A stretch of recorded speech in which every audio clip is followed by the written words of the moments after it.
It happened during the kind of January afternoon that feels like time itself has gone stale. The streets were empty, the air sharp with cold but oddly still, as if even the wind couldn't be bothered to move.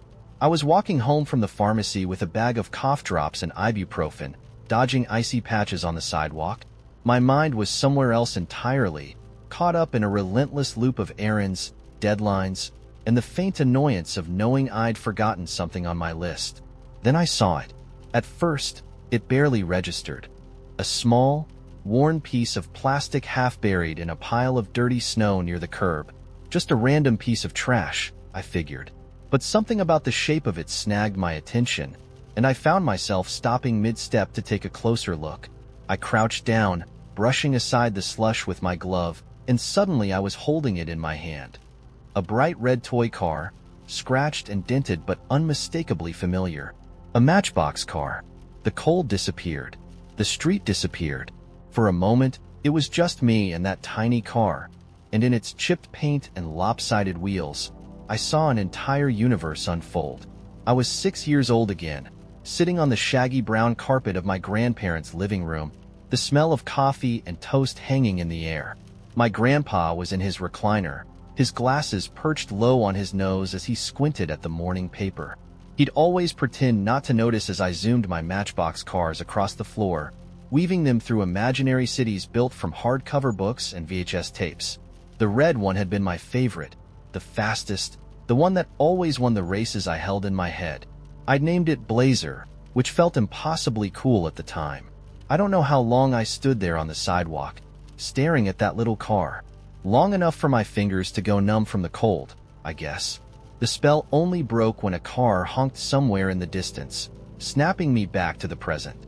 I slipped the Matchbox into my pocket, unsure what else to do with it, and kept walking, but the weight of it was strangely comforting, like carrying around a secret no one else could see. When I got home, I dumped the pharmacy bag on the kitchen counter and pulled the car out of my pocket, setting it on the table. It looked smaller somehow, almost fragile. I couldn't stop myself from gently rolling it back and forth, feeling the way its wheels wobbled unevenly but still spun. It had probably been sitting in that snowbank for years, forgotten by some other kid, but I couldn't shake the feeling that it had been waiting for me. That night, I dug through an old box in my closet, the one labeled Random Junk in black marker. It was mostly filled with things I hadn't had the heart to throw away. Ticket stubs, birthday cards, a faded Polaroid of me and my sister grinning in front of a snowman we'd built years ago. And at the very bottom, I found them. My old Matchbox cars, still rattling around in a scratched-up shoebox. They were dusty and battered, their once bright colors faded, but as soon as I saw them, I could feel the weight of my childhood in my hands. I pulled out a few and lined them up on the table next to the red car I'd found. It felt like a reunion of old friends, and for the first time in what felt like forever, I let myself really look at them. Not just as relics of a younger me, but as tiny witnesses to a time when my biggest concern was whether my favorite car could beat my cousins in a race down the driveway. I remembered how we used to argue over which cars were the coolest, and how I'd always insist that Blazer could outrun anything, even a rocket. The next morning, I took the red car with me when I went out. I didn't have a real destination in mind, just a vague urge to wander, to let my feet take me wherever they wanted. I ended up at the park where my family used to have picnics in the summer. It was deserted, the benches covered in frost, and the playground silent, but I walked over to the old slide anyway. I reached into my pocket, pulled out the car, and gave it a push down the icy metal ramp. It spun out halfway down, landing in the snow with a soft plop, and I couldn't help but laugh. A real, belly-deep laugh that felt absurdly out of place in the cold emptiness of the park. I stood there for a while, watching my breath cloud in the air and letting the quiet wrap around me. And for the first time in what felt like years, I didn't feel like I was running out of time. There was no looming deadline, no endless to-do list, no nagging voice in the back of my head telling me I should be doing something else. Just me, a toy car, and the lingering warmth of a childhood that felt suddenly, impossibly close. When I finally left the park, I carried the car in my hand instead of my pocket. It felt right, somehow, like holding on to a piece of myself I didn't want to lose again. I don't know what I'll do with it. Maybe I'll put it back in the shoebox with the others, or maybe I'll keep it on my desk. A small reminder that even in the coldest, quietest moments, the past has a way of finding us. Have you ever stumbled across something so small, so unexpected, that it opened a door to a part of your life you thought you'd forgotten? The river cut through the valley like an old scar, the kind you forget until you run your fingers over it. I found myself drawn there, as if the current whispered secrets only I was meant to hear. The air smelled sharp, metallic, like a storm had swept through and left its essence behind. And there, crouched on a moss-covered boulder, was the stranger. He didn't look up when I approached. His hands were submerged in the water, fingers splayed as if feeling for something beneath the surface. There was a stillness about him, an uncanny calm that prickled at the edges of my unease. He was dressed like someone out of time. A coat too heavy for the mild autumn chill, boots scuffed and worn, and a scarf frayed at the ends. I cleared my throat, a sound that seemed almost obscene against the quiet rush of the river. "Are you fishing or drowning?" His hands froze, water dripping off his fingers in slow, deliberate drops. Then he turned his head to look at me, and I felt the world tilt ever so slightly. His eyes were a color I couldn't place, shifting between gray and green like clouds parting to reveal fleeting sunlight. He smiled, but it wasn't the kind of smile that warms a room. It was a thin, sharp thing, like the blade of a knife. "Neither," he said, his voice as smooth as the stones beneath the river. "I'm listening." "To what?" He tilted his head as if the answer were obvious. "The river." I almost laughed, but something in his expression stopped me. He wasn't joking. "What does it say?" He stood then, water streaming off his hands as he shook them dry. "It depends on who's asking." For a moment, I considered walking away. There was something about him, something off-kilter, like a clock that ticks too loudly in a silent room. But curiosity pinned me in place. "And if I'm asking?" He stepped down from the boulder, boots sinking slightly into the damp earth. He was taller than I'd realized, his presence somehow larger than his body. "Then it's saying you shouldn't be here." "Why not?" I asked, trying to keep my voice steady. He didn't answer right away. Instead, he reached into his coat and pulled out something small and dark. A stone, I realized, polished smooth and glinting faintly in the dim light. He held it out to me. "What's this?" I asked, taking it hesitantly. The stone was cool against my palm, heavier than it looked. "Insurance," he said. Then, as if he'd already explained everything, he turned and started walking upstream. "Wait," I called after him, clutching the stone tightly. "Insurance for what?" He didn't stop. "You'll see." I wanted to throw the stone into the river, let it sink to the bottom and forget I'd ever come here. But I didn't. Instead, I followed him. The walk was longer than I expected. The air grew colder, the trees denser, their branches tangled overhead like a cage. I tried to ask him questions, but he ignored most of them, his focus fixed on the path ahead. When he did answer, his responses were vague, more riddles than revelations. Finally, we came to a clearing where the river widened into a deep, still pool. The surface was so smooth it looked like glass, reflecting the trees and sky with eerie clarity. The stranger stopped at the edge and gestured toward the water. "Look." I hesitated, but the pull was undeniable. Kneeling at the edge, I peered into the pool. At first, I saw only my own reflection, distorted slightly by the ripples. But then it shifted. The face staring back at me wasn't mine. It was older, lined with years I hadn't yet lived. The eyes were tired, haunted, and the mouth was set in a grim line. I jerked back, my heart pounding. What the hell was that? I demanded, scrambling to my feet. He didn't answer. Instead, he stepped closer to the water, his boots sinking slightly into the mud. "The river doesn't just carry water," he said. "It carries time, memories, possibilities." "That's impossible." "Is it?" He glanced at me, his expression unreadable. "Or is it just something you've never considered?" I wanted to argue, to tell him how ridiculous it all sounded. But the image of that face, my face, but not, was burned into my mind. "What does it mean?" I asked, my voice quieter now. That depends on you, he said. The river shows what you need to see, not what you want to.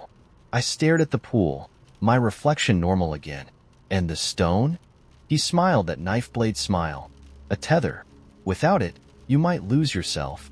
I didn't know what to say. Part of me wanted to run, to leave this strange man and his cryptic nonsense behind. But another part of me, a part one didn't fully understand, wanted to stay, to see what else the river might reveal. Before I could decide, he turned and began walking back the way we'd come. Keep it safe, he called over his shoulder. And don't come back unless you're ready.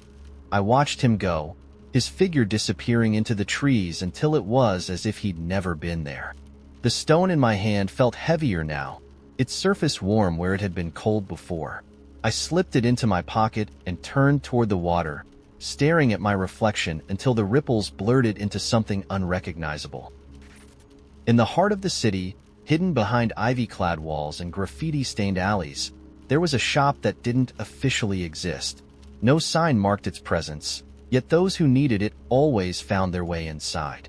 It was called simply Exchange, a place where you could trade something intangible for something precious.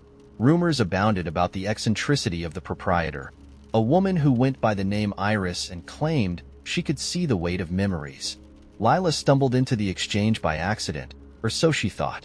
The argument with her boyfriend had left her wandering aimlessly until she spotted a door half hidden beneath an old theater marquee. The golden handle shimmered against the dull wood. Her curiosity was stronger than her better judgment. The air inside was thick with the scent of cloves and citrus, a strangely comforting combination. Shelves lined the walls, filled not with items, but with peculiar glass jars. Some swirled with color, while others were dark and still. Iris appeared from behind a curtain, her silver hair cascading like liquid light. Her eyes were different colors, one green, one blue, and they made Lila's breath hitch, as if she were being examined and catalogued in an instant. You've lost something, haven't you? Iris's voice was low and lilting, almost musical. Lila bristled at the assumption, but something in Iris's gaze softened her defensiveness. I suppose you could say that, she replied cautiously. You're in luck. Here, we trade in the lost. Before Lila could respond, Iris gestured toward the shelves. The jars hold fragments of what people leave behind. Memories, burdens, hopes too heavy to carry. You offer one, and in return, you receive what you most need. But be warned, once traded, the exchange is final. What you give up is no longer yours to remember. The idea was absurd, and yet it planted a seed of intrigue in Lila's mind. Could this be the escape she craved? From the restless nights replaying conversations, from the gnawing sense that she had become invisible in her own life? What would you take from me? Lila asked. Iris smiled faintly. Only what you're ready to part with. Choose carefully. Lila closed her eyes. Her thoughts turned to the day her mother had left, suitcase in hand, muttering excuses about needing to find herself. She thought of the fight that morning with Sam, his voice cutting through her defenses. You're so busy carrying the past, there's no room for now. When she opened her eyes, she pointed to a jar filled with a soft, pearly light. Iris nodded approvingly, as though she had expected this all along. She reached out, her fingers brushing Lila's temple, and a wave of warmth flooded through her. Lila felt a memory pull away like a loose thread, unraveling until it was gone.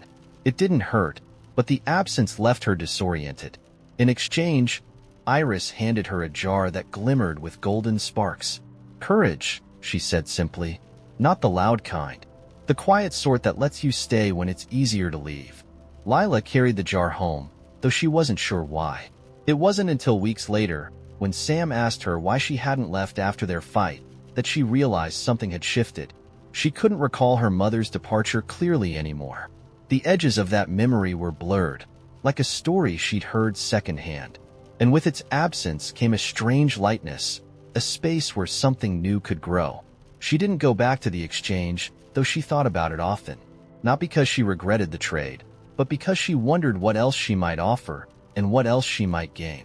Yet something about the weight of that choice, the permanence of it, made her hold back. Years later, She would pass the alley where the shop had been. The door was gone, replaced by a brick wall. She stood there for a long time, her fingers brushing the invisible seam where it once had been, the echo of Iris's voice lingering in her mind. Only what you're ready to part with. What was she ready for now? I don't know how to explain what happened that day without sounding like I've completely lost my mind, but I swear it's all true. Or at least, I think it is. You know how your brain sometimes smooths out the edges of weird moments so they fit better into the world you understand? That's not what happened here. There are no smooth edges to this story, just a weird little glitch in my otherwise ordinary life that I can't stop thinking about. And it all began with a paperclip. Not a shiny, new paperclip, mind you, but one of those old, slightly bent ones that seems to be on the brink of retirement. It was sitting in the gutter outside my apartment building as I headed to work.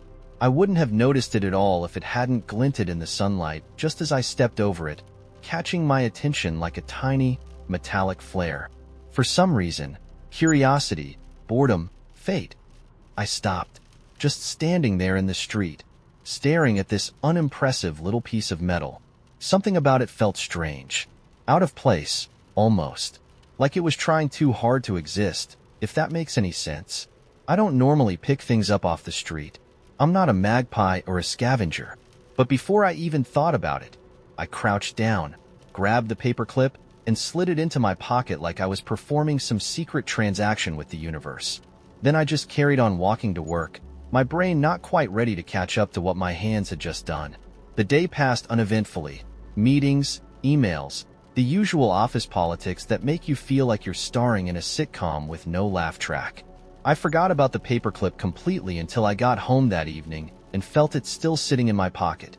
That's when things got strange. I pulled it out and put it on my coffee table. Just a paperclip, right? A little tarnished, a little bent, but otherwise unremarkable. Except, as I stared at it, I swear it started to look different. Not in any obvious way, like it had changed color or grown arms and legs, but in a way that made me feel like I was looking at it wrong. Like it was shifting, ever so slightly, every time I blinked. I know how crazy that sounds, but I swear it wasn't just my imagination. It was as if the paperclip was trying to tell me something, but I didn't speak the language of whatever inanimate objects speak when they're feeling chatty. I left it on the table and tried to go about my evening. I made dinner, half-watched some crime drama I couldn't follow, and scrolled through social media in the kind of distracted haze that makes you question if you're actually awake. But no matter what I did, my eyes kept drifting back to that paperclip. It didn't move. Not really. But every time I looked at it, it seemed wrong. Not broken, not threatening, just wrong. At one point, I decided to test it.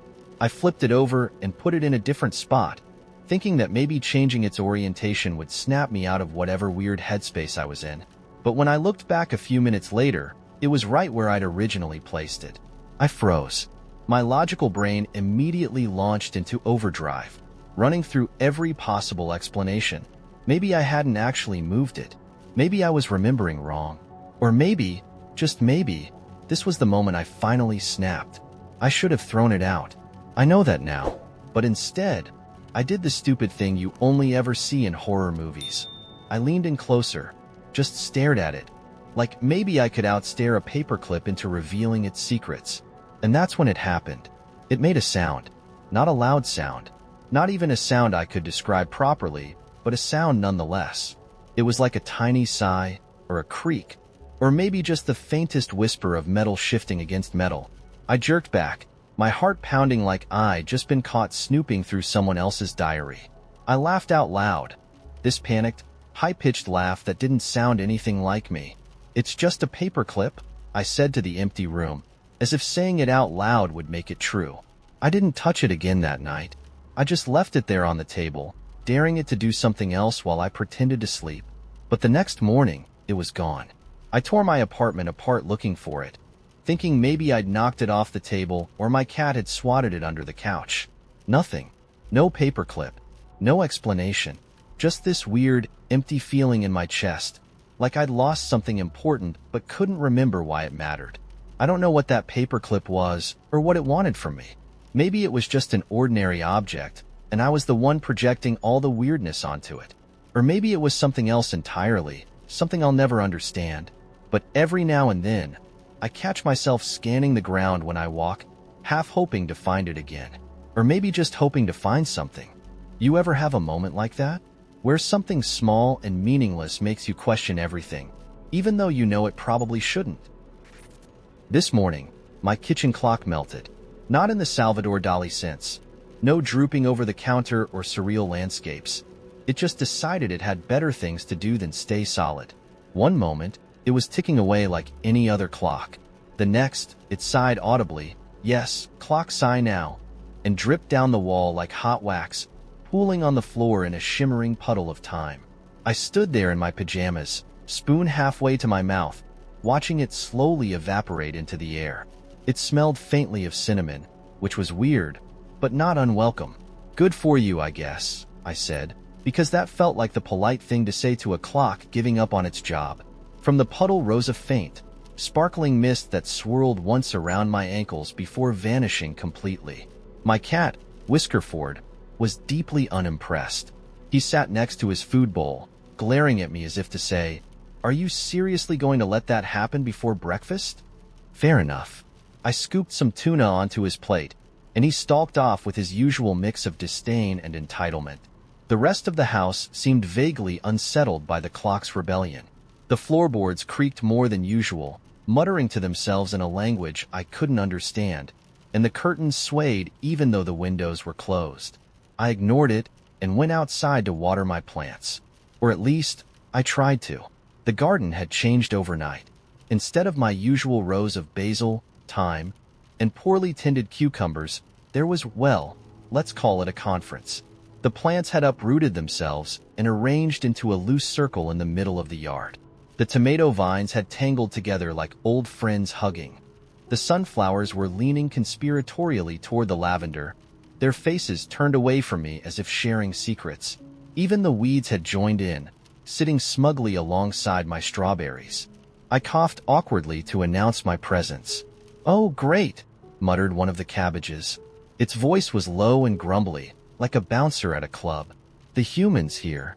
"Don't be rude," chided the rosemary, whose voice was soft and almost musical. "She means well." "Mostly." "Does she, though?" snapped the dandelion. "Because I'm still waiting for an explanation about last week's so-called weeding." "I was trying to help," I protested. This was apparently the wrong thing to say because the dandelion immediately began a dramatic monologue about the injustice of being labeled unwanted. I let it rant while I leaned on the fence, trying to process the fact that my garden was unionizing. The sunflowers waved their leaves in agreement, and one of the zucchinis shook itself indignantly. Eventually, the lavender took pity on me. "Don't mind them," it said gently. "We're just figuring some things out. Go make yourself a cup of tea. We'll let you know when we're done." It didn't feel like a suggestion, so I backed away slowly and went inside. The kitchen was different. The absence of the clock seemed to have shifted something fundamental. My fridge door was covered in Polaroids that I definitely didn't put there. Each photo showed a different moment in my life. Birthday parties, vacations, lazy afternoons on the couch, but none of them were quite right. In one, I was wearing a hat I'd never owned. In another, my best friend was holding a bright green parrot that didn't exist in real life. There was even a picture of Whiskerford sitting on my lap, except he had two tails, and his eyes glowed faintly gold. "Not bad, huh?" said the toaster. I nearly dropped my mug. "What?" "The photos," it said, its voice a crackly hum like an old radio. "I made him. Thought you'd like him better than magnets." "You made them?" The toaster shrugged, which was impressive given its lack of shoulders. "Well, someone had to. The walls were getting bored. Anyway, don't stare too long. You might confuse yourself." This felt like good advice, so I poured my tea and wandered into the living room. The couch greeted me with a low, contented sigh as I sank into it, and the television flickered on by itself, cycling through channels that didn't exist. One showed a herd of purple elephants swimming through a coral reef. Another was a cooking show where the chef appeared to be baking a cake entirely out of starlight. I stopped on a channel showing a man in a tweed suit arguing passionately with a large red mushroom. The mushroom appeared to be winning. At some point, I must have dozed off because I woke to the sound of rain. Except it wasn't rain. It was confetti, falling gently from the ceiling in a rainbow of colors. Whiskerford batted at it lazily with his paw, unimpressed as always. I let it settle around me like a glittering blanket, too tired to question it anymore. When night fell, the stars came closer than usual. They crowded around my bedroom window, blinking softly like fireflies, as if they were waiting for something. I opened the window and leaned out, feeling their warmth on my skin. "What?" I asked. One of the stars drifted closer, hovering just inches from my face.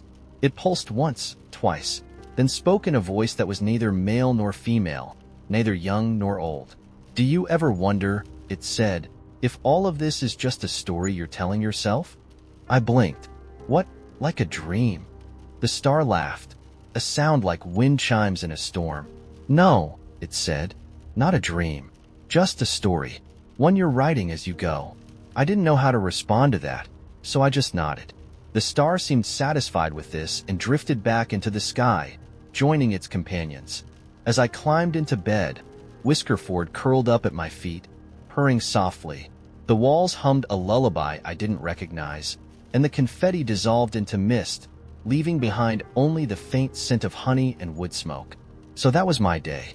Strange, sure, but not bad. I'm not sure if the world is broken or just taking a creative detour, but I think I like it. If you found yourself in a place where everything made no sense but also kind of did, what would you do? Would you let the story unfold, or would you try to write a new one? I was walking home from work when I passed an old hardware store that had been boarded up for months, maybe years. It was one of those places you barely notice until it's gone. The kind of shop with a hand-painted sign and a dusty window display that looked like it hadn't been updated since the 80s. But that day, there was movement behind the glass, a soft glow of light and shadows flickering inside.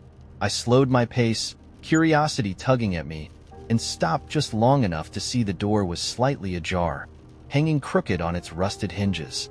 I glanced at my watch. I had nowhere pressing to be, so I stepped inside. The smell hit me first, with dust, metal shavings, and the faint chemical tang of paint thinner. It was the kind of smell that wraps around you, rich and earthy and oddly familiar. I didn't even have time to think about where I'd smelled it before because I was immediately overwhelmed by the sheer chaos of the place. Rows of mismatched shelves stretched deep into the dimly lit space, crowded with everything from ancient-looking hand drills to half-empty paint cans with their lids clinging by a thread. It didn't feel like a store anymore. It felt like a graveyard, or maybe a time capsule, filled with things that had been waiting decades for someone to remember they existed. I wandered farther in, brushing past a low-hanging light bulb that swayed faintly in the draft. My fingertips grazed the cold metal of an old wrench, then the brittle cardboard packaging of some long-expired screws. Everything felt like it was vibrating on the edge of recognition, like a word on the tip of your tongue that refuses to form. Then I saw it, a dusty roll of yellowed twine sitting on a wooden counter, right next to a dented metal toolbox. I don't know why it caught my attention, but something about it seemed impossibly, achingly familiar. Without thinking, I picked it up, the coarse fibers rough and stiff under my fingers, and that's when it hit me. The smell of damp leaves and sun-warmed bark. The weight of dirt caked under my nails. A vivid, visceral memory of sitting cross-legged in my grandparents' backyard, tying knots in twine just like this, helping my grandpa repair an old birdhouse he'd insisted was too good to throw away. I could see him so clearly, his rough hands stained with motor oil, his plaid shirt unbuttoned halfway down because he was always running hot. He'd squint against the sunlight, muttering about how people these days don't know how to fix anything, and I'd sit there, nodding like I had any clue what he was talking about, feeling proud just to hold the roll of twine steady while he worked. It wasn't just the memory itself. It was the way it hit me, as though someone had yanked open a trapdoor in my brain and all the smells and sounds and sensations of that day came spilling out at once. I could hear the steady creak of the swing set behind us, the way it groaned in protest every time my younger sister launched herself into the air. I could feel the sun on my back and the tickle of grass against my legs. I could even taste the faint metallic tang of the orange soda I'd been sipping from a can. the kind my grandma always kept stocked in the garage fridge. It wasn't just a memory, it was alive, like I'd stepped through some invisible door and landed back in that moment, exactly as it had been. I set the roll of twine back on the counter, my hands shaking slightly, and leaned against the edge of a shelf to steady myself. The memory was so vivid it left me a little breathless, like I'd forgotten how to exist in my own skin for a second. I closed my eyes, letting the sensations linger, trying to hold onto that warmth, that simplicity, that strange, fleeting magic of being a kid who thought an afternoon fixing birdhouses was the height of adventure. It was the first time in years I'd thought about my grandpa. Not because I didn't love him, but because life has a way of crowding out those quiet, golden moments until they're buried so deep you almost forget they were ever there. I don't know how long I stood there, but when I opened my eyes, the shop felt different. Warmer, somehow. The light bulb above me was flickering slightly, casting shadows that danced along the walls. I half expected someone to appear from behind one of the shelves, some grizzled old shopkeeper ready to tell me this was no ordinary hardware store, that it had a habit of drawing people in when they needed something they didn't even know they were looking for. But no one came. It was just me and the quiet, cluttered room, and the strange feeling that I'd stumbled onto something I wasn't meant to find. Eventually, I left without buying anything. I thought about taking the twine, but it felt wrong somehow, like it belonged there. Like I'd been meant to find it, touch it, remember, and then leave it behind. The door creaked softly as I stepped back out into the street, and when I turned to look at the shop one last time, the light inside was gone. The windows were dark again, as if nothing had ever been there. For the rest of the walk home, I couldn't shake the memory of my grandpa's laugh, deep and rumbling like thunder on a faraway horizon, or the way he'd ruffle my hair and tell me I'd done good, kid, after a long day of fixing things that didn't really need fixing. It's funny, isn't it, how something as small and insignificant as an old roll of twine can open a door you didn't even know was locked. What about you? What small, unexpected thing has ever stopped you in your tracks and carried you back to a moment you didn't realize you'd been missing? I was standing in line at a convenience store in a little seaside town I had never intended to visit.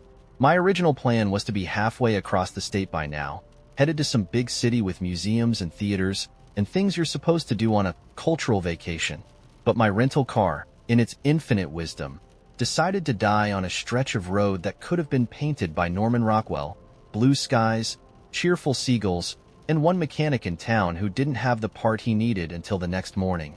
So, there I was, stranded for the night, buying a pack of gum and a six-pack of something local while mentally calculating how much of my travel budget this detour was going to wreck. The guy in front of me turned around while waiting for his car to process. He was holding 2 large bottles of root beer and a bag of pretzels and had the kind of face you immediately trust, like someone who'd return your wallet if you dropped it. "Passing through?" he asked, nodding at my suitcase, which I dragged in with me like some defeated vagabond. I explained my situation, and he grinned like I just told him the most exciting news he'd heard all day. "Well, if you're stuck, might as well make it fun. There's a bonfire on the beach tonight. You should come." Then, without waiting for a response, he turned back to grab his receipt and walked out the door. I don't know why I went. Maybe it was his casual confidence, or maybe I just didn't want to sit in the hotel room staring at bad cable. Either way, I found myself walking toward the beach as the sun melted into the horizon, casting the whole world in hues of pink and orange. I followed the sound of laughter and music until I spotted the fire. A proper bonfire, taller than any of the people gathered around it, the kind you only ever see in movies or on postcards from the 80s. The guy from the store spotted me almost instantly. "You made it," he said, handing me a paper cup filled with something that smelled like summer and bad decisions. I hesitated but took it, figuring I'd nurse it slowly enough to avoid regretting it later. Around the fire, a group of strangers, young and old, barefoot and sunburnt, were passing around an acoustic guitar like it was a communal secret. Someone was playing a song I didn't recognize but immediately loved. The kind of song that makes you feel nostalgic for moments you haven't even lived yet. I learned quickly that no one at the bonfire knew everyone else. Some were locals, others were drifters like me, and a few were seasonal workers who had come to the town to escape whatever lives they had elsewhere.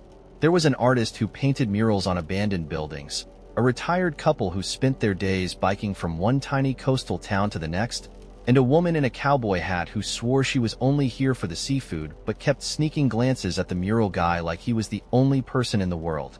Then there was Lou. Lou was the kind of person who could turn any moment into a story you'd tell for years. He had a wide-brimmed hat, a voice like molasses, and the uncanny ability to convince people to do things they'd never consider otherwise. When someone mentioned that they'd seen an old lighthouse about a mile down the beach, Lou decided that we had to go explore it. "It's tradition," he said, even though I was pretty sure he just made that up on the spot. So, we went. About 10 of us, shoes in hand, stumbling over rocks and laughing as the tide crept closer to our feet. The lighthouse wasn't much to look at, weathered and leaning slightly, with graffiti on the lower half. But Lou somehow found a way to get the door open. Inside, it smelled like salt and damp wood, and someone made a joke about it being haunted, which immediately made me regret going in. We climbed the narrow spiral staircase to the top, where the light used to be, and found ourselves standing in a rusted cage of metal and glass, looking out at the ocean. The view was ridiculous. Waves stretching into forever, the bonfire on the beach a tiny flicker in the distance. Someone pulled out their phone to take a picture, but Lou waved it away. "Some moments don't need proof," he said, and for some reason, we all agreed. That's when the singing started. Someone hummed a melody, and before I knew it, the whole group was singing. Half in tune, half just shouting the words they could remember. It wasn't even a full song, just fragments of choruses and verses we all sort of knew, pieced together into something messy and beautiful. I couldn't stop laughing. None of it made sense, and yet it felt like the only place in the world I wanted to be. By the time we made it back to the bonfire, the crowd had thinned, and the fire was smaller but still glowing. Lou disappeared into the shadows, probably off to start some other adventure, and I found myself sitting with the woman in the cowboy hat, sharing the last of the pretzels from the guy at the store. She told me about the time she hitchhiked across Texas with nothing but a backpack and a map from 1998, and I told her about the rental car that brought me here. We both agreed that life was better when it didn't go according to plan.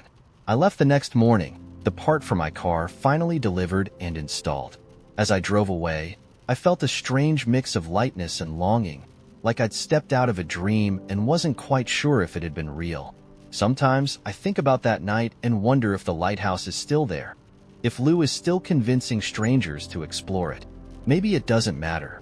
Some things are better left as they are, unplanned, imperfect, and unforgettable. Have you ever had an experience where everything seemed random but turned out perfect? We met at a bar that smelled like old wood and spilled beer. Not the most romantic setting, but it was the kind of place where the jukebox was always playing something half-decent, and the lighting was forgiving enough that everyone looked a little better than they actually were. I wasn't even supposed to be there that night. It was one of those last-minute invitations from a friend who swore he wouldn't go unless I came along.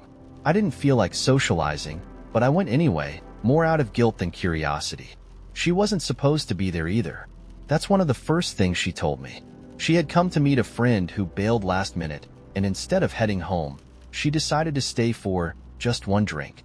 But by the time we started talking, she was 2 drinks in and had already dismantled the menu, trying to figure out which cocktail had the least pretentious name. She claimed she was conducting a scientific study. I told her I was pretty sure science involved fewer gin martinis. She rolled her eyes and told me I didn't understand research methodology. Her name was Mara. She had a sharp smile and one of those voices that made everything she said sound like it had a secret edge, even when she was talking about something as innocuous as the weather. When I asked her what she did for a living, she told me she was a professional thief of moments. I raised an eyebrow, assuming it was some elaborate way of saying she was a photographer. Turns out, she was a playwright. She said she liked to sit in public spaces and eavesdrop on conversations, stealing pieces of dialogue and weaving them into her scripts. People are always writing their lives out loud, she said, sipping her drink. Most of them just don't know it. I told her that sounded a little invasive. She smirked and said, "It's not my fault they leave the good lines lying around." We talked for hours, about nothing and everything. about how the best people in the world are the ones who don't know they're funny, and how the universe is probably held together by all the questions we'll never answer. Somewhere along the way, she asked me why I came out that night, and I confessed I didn't really know. "That's the best reason to do anything," she said, leaning back in her chair like she'd just solved some great philosophical riddle. "No reason at all." At some point, the conversation drifted to music. She asked me if I'd ever heard of a song called Coma Girl by Joe Strummer. I hadn't. Her eyes lit up like I'd handed her a winning lottery ticket. "You have to hear it," she said, already digging her phone out of her bag. "It's the kind of song that feels like running through a fire escape in the rain. Trust me, you'll love it." Before I could respond, she grabbed my hand and dragged me out of the bar. "Wait, where are we going?" I asked, half laughing, half confused. She didn't answer, just pulled me along until we were standing in the alley behind the building. The air was cold and sharp, and the city noise hummed faintly in the background. She pulled up the song on her phone, hit play, and then, without any warning, she started dancing. It wasn't graceful. In fact, it was completely chaotic, all wild arm movements and offbeat twirls. But there was something magnetic about it, something so utterly unself-conscious that I couldn't help but laugh. She held out her hand, inviting me to join her. "Come on," she said, her grin wide and unashamed. "It's not a real dance if it doesn't look ridiculous." I hesitated for a moment, then thought, screw it. I took her hand, and we spun around in that dingy alley, our laughter bouncing off the brick walls as Joe Strummer sang about city lights and radio waves. I don't know how long we danced, but for those few minutes, the world shrank to just the two of us and the rhythm of a song I hadn't even heard an hour earlier. When the song ended, we were both out of breath, leaning against the wall and laughing like we'd just pulled off some elaborate heist. She looked at me, her hair a little messy, her cheeks flushed from the cold, and said, "See? Running through a fire escape in the rain. I told you." I didn't know what to say. It wasn't just the song or the dancing, it was her. The way she had this uncanny ability to turn an ordinary night into something that felt like a scene from a movie. The way she carried this sense of urgency about her, like she was always one step ahead of the rest of the world, trying to soak in as much as she could before the moment passed. Before we left, she handed me a napkin she'd scribbled on earlier in the night. It had a line of dialogue written on it, "I'll meet you on the corner of maybe and almost." I asked her what it meant. She shrugged and said, "I don't know yet, but it sounded good, didn't it?" We parted ways not long after, promising to text but never actually exchanging numbers. It felt like the kind of night that wasn't meant to be followed up on, the kind you tuck into a corner of your mind and revisit every now and then, like flipping through an old photo album. Sometimes, when I hear Coma Girl playing randomly in a coffee shop or on someone's playlist, I think about that alley. I think about the way she danced like she wasn't afraid of being seen. Like the whole point of life was to lean into the ridiculousness of it all. I think about how, in the span of a few hours, she reminded me that the best moments are the ones you don't plan for, the ones you couldn't replicate even if you tried. Have you ever met someone who was only in your life for a heartbeat, but managed to leave a mark anyway? Whenever I develop a crush, I have this uncontrollable urge to assign them a secret nickname in my head. And here's the kicker. I don't choose normal nicknames like cutie or sweetie. Oh no. My brain takes me straight into the world of complete absurdity. Case in point, last year, I had a thing for a barista who worked at the cafe near my office. He made this immaculate cappuccino every morning, and I swear, he had the hands of an artist. So naturally, my brain decided his nickname should be Milk Wizard. It wasn't just because of his foam art skills, though that played a part. It was the way he moved behind the counter, like some dairy-summoning sorcerer conjuring spells over steamed milk. Every time I saw him, I'd think, Milk Wizard approaches, and then proceed to blush so hard the entire cafe could probably sense it. But here's where it gets weird. I don't just assign nicknames. I create these little backstories for the people I like. Milk Wizard, for instance, wasn't just a barista in my mind. No. In the fantasy lore of my crush, he was a wandering mage banished from his magical kingdom for overfrothing the king's royal latte. Forced to survive in the mortal realm, he He found solace in running a small cafe where he could practice his craft in peace. Every morning, when he handed me my drink, I'd catch myself smiling like an idiot because in my head, I was his mysterious, cloaked patron who came seeking his enchanted brews to heal my weary soul. I know what you're thinking. This is kind of harmlessly cute. And yeah, it would be, except for the fact that I sometimes forget these names and stories aren't real. There was one incident a few months ago with a guy from my gym. He was gorgeous, tall, broad shoulders, a beard that could probably model for some rugged outdoor equipment company. In my mind, I named him Bear Viking. I didn't mean to. It just slipped in there after I saw him deadlift what looked like a small planet. For weeks, every time I saw him at the gym, I'd think, there's Bear Viking, protector of the Nordic forest gyms. The trouble started when I accidentally called him that to his face. You see, we were both standing by the water fountain one day, and he asked me if I was done with the machine. Instead of responding like a normal person, my brain short-circuited, and I blurted out, "Oh yeah, sure, Bear Viking." He blinked at me, confused but slightly amused, and all I could do was laugh nervously and pretend I didn't just nickname him like I was a medieval bard. From that point on, I avoided that water fountain like it was radioactive. Sometimes these nicknames become like little emotional safety nets for me. When I start to panic about whether someone might like me back, I think about their ridiculous alter ego and the imaginary scenarios I've built around them. It weirdly helps me calm down. Like, sure, crush number 74 might think I'm awkward, but I know for a fact that in my headcanon, he's secretly a rock star hiding from fame by working at this bookstore. So really, we're both playing it cool. It's like my brain tries to soften the intensity of real-life feelings by adding a touch of whimsy to everything. This quirk doesn't just stop at crushes, though. Oh no, it follows me into actual dating. I once went on 3 dates with a guy I'd nicknamed Mr. Spaghetti, because on our first date, he ordered spaghetti and ate it so enthusiastically I thought I was in a Lady and the Tramp reboot. He didn't just eat spaghetti, he experienced it. Full-on slurping, closing his eyes at the taste, even twirling the noodles with a kind of zen-like focus. In the moment, I thought it was adorable. Later, when I told my friend about the date, I referred to him as Mr. Spaghetti, and she thought that was his actual name. Let's just say there were some awkward clarifications when she met him and enthusiastically yelled, "Hey, Mr. Spaghetti." I wish I could say these nicknames stop once I get to know someone better, but they don't. They just evolve. Milk Wizard eventually became Latte Merlin, after he started experimenting with oat milk in my drinks. Mr. Spaghetti was briefly Pasta Picasso, until we broke up because he said he didn't like garlic bread, a betrayal I will never recover from. Even now, my current boyfriend has a nickname he doesn't know about. I call him Laundry Pirate because the first time he stayed over, he folded my laundry while wearing an old bandana he found in my closet. He has no idea why I sometimes hum sea shanties when he does chores, and honestly, I'm keeping that mystery alive for as long as I can. I don't know why I do this, but part of me thinks it's my way of adding a layer of fun to the whole messy, wonderful chaos of liking someone. Crushing on people can be so overwhelming.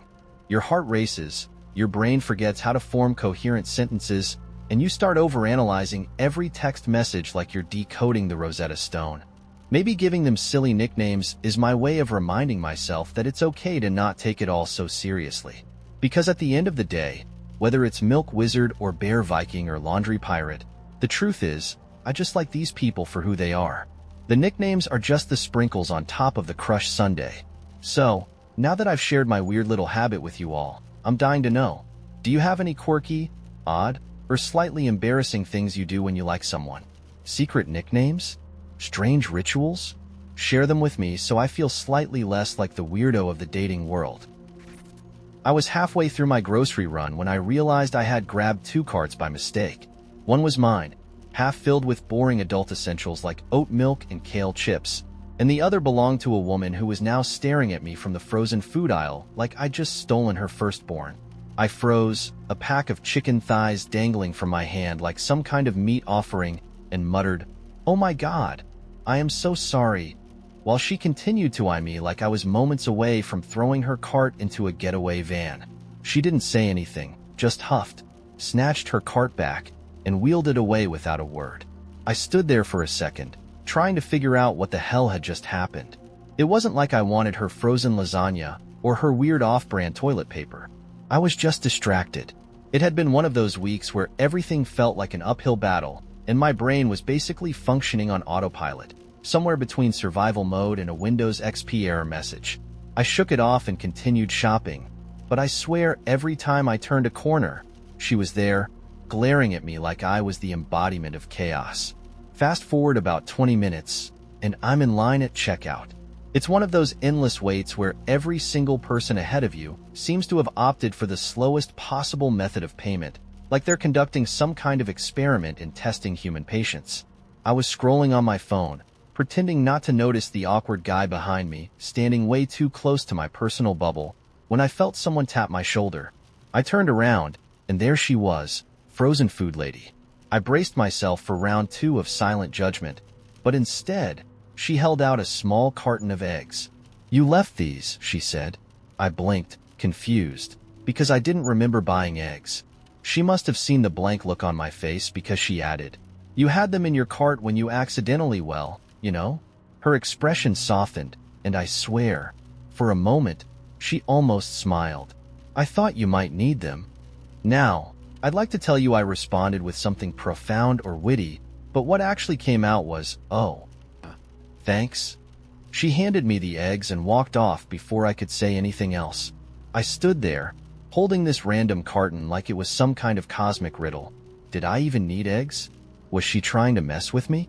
Or maybe this was her way of offering an olive branch, or an egg branch, I guess. Anyway, I bought the eggs. It felt like the right thing to do, and honestly, they were on sale, so why not?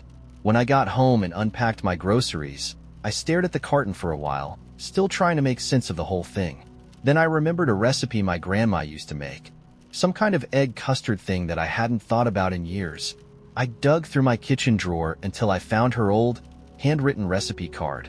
The ink smudged from decades of use, and decided to give it a shot. The thing is, I'm not much of a cook.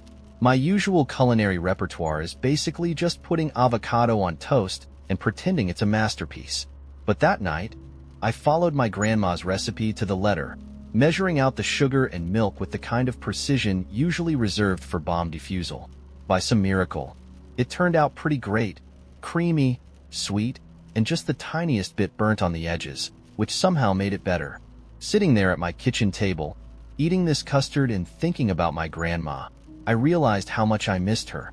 She used to make this dish every Sunday after church, humming old jazz songs under her breath as she stirred the pot.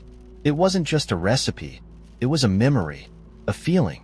The next morning, I decided to call my mom.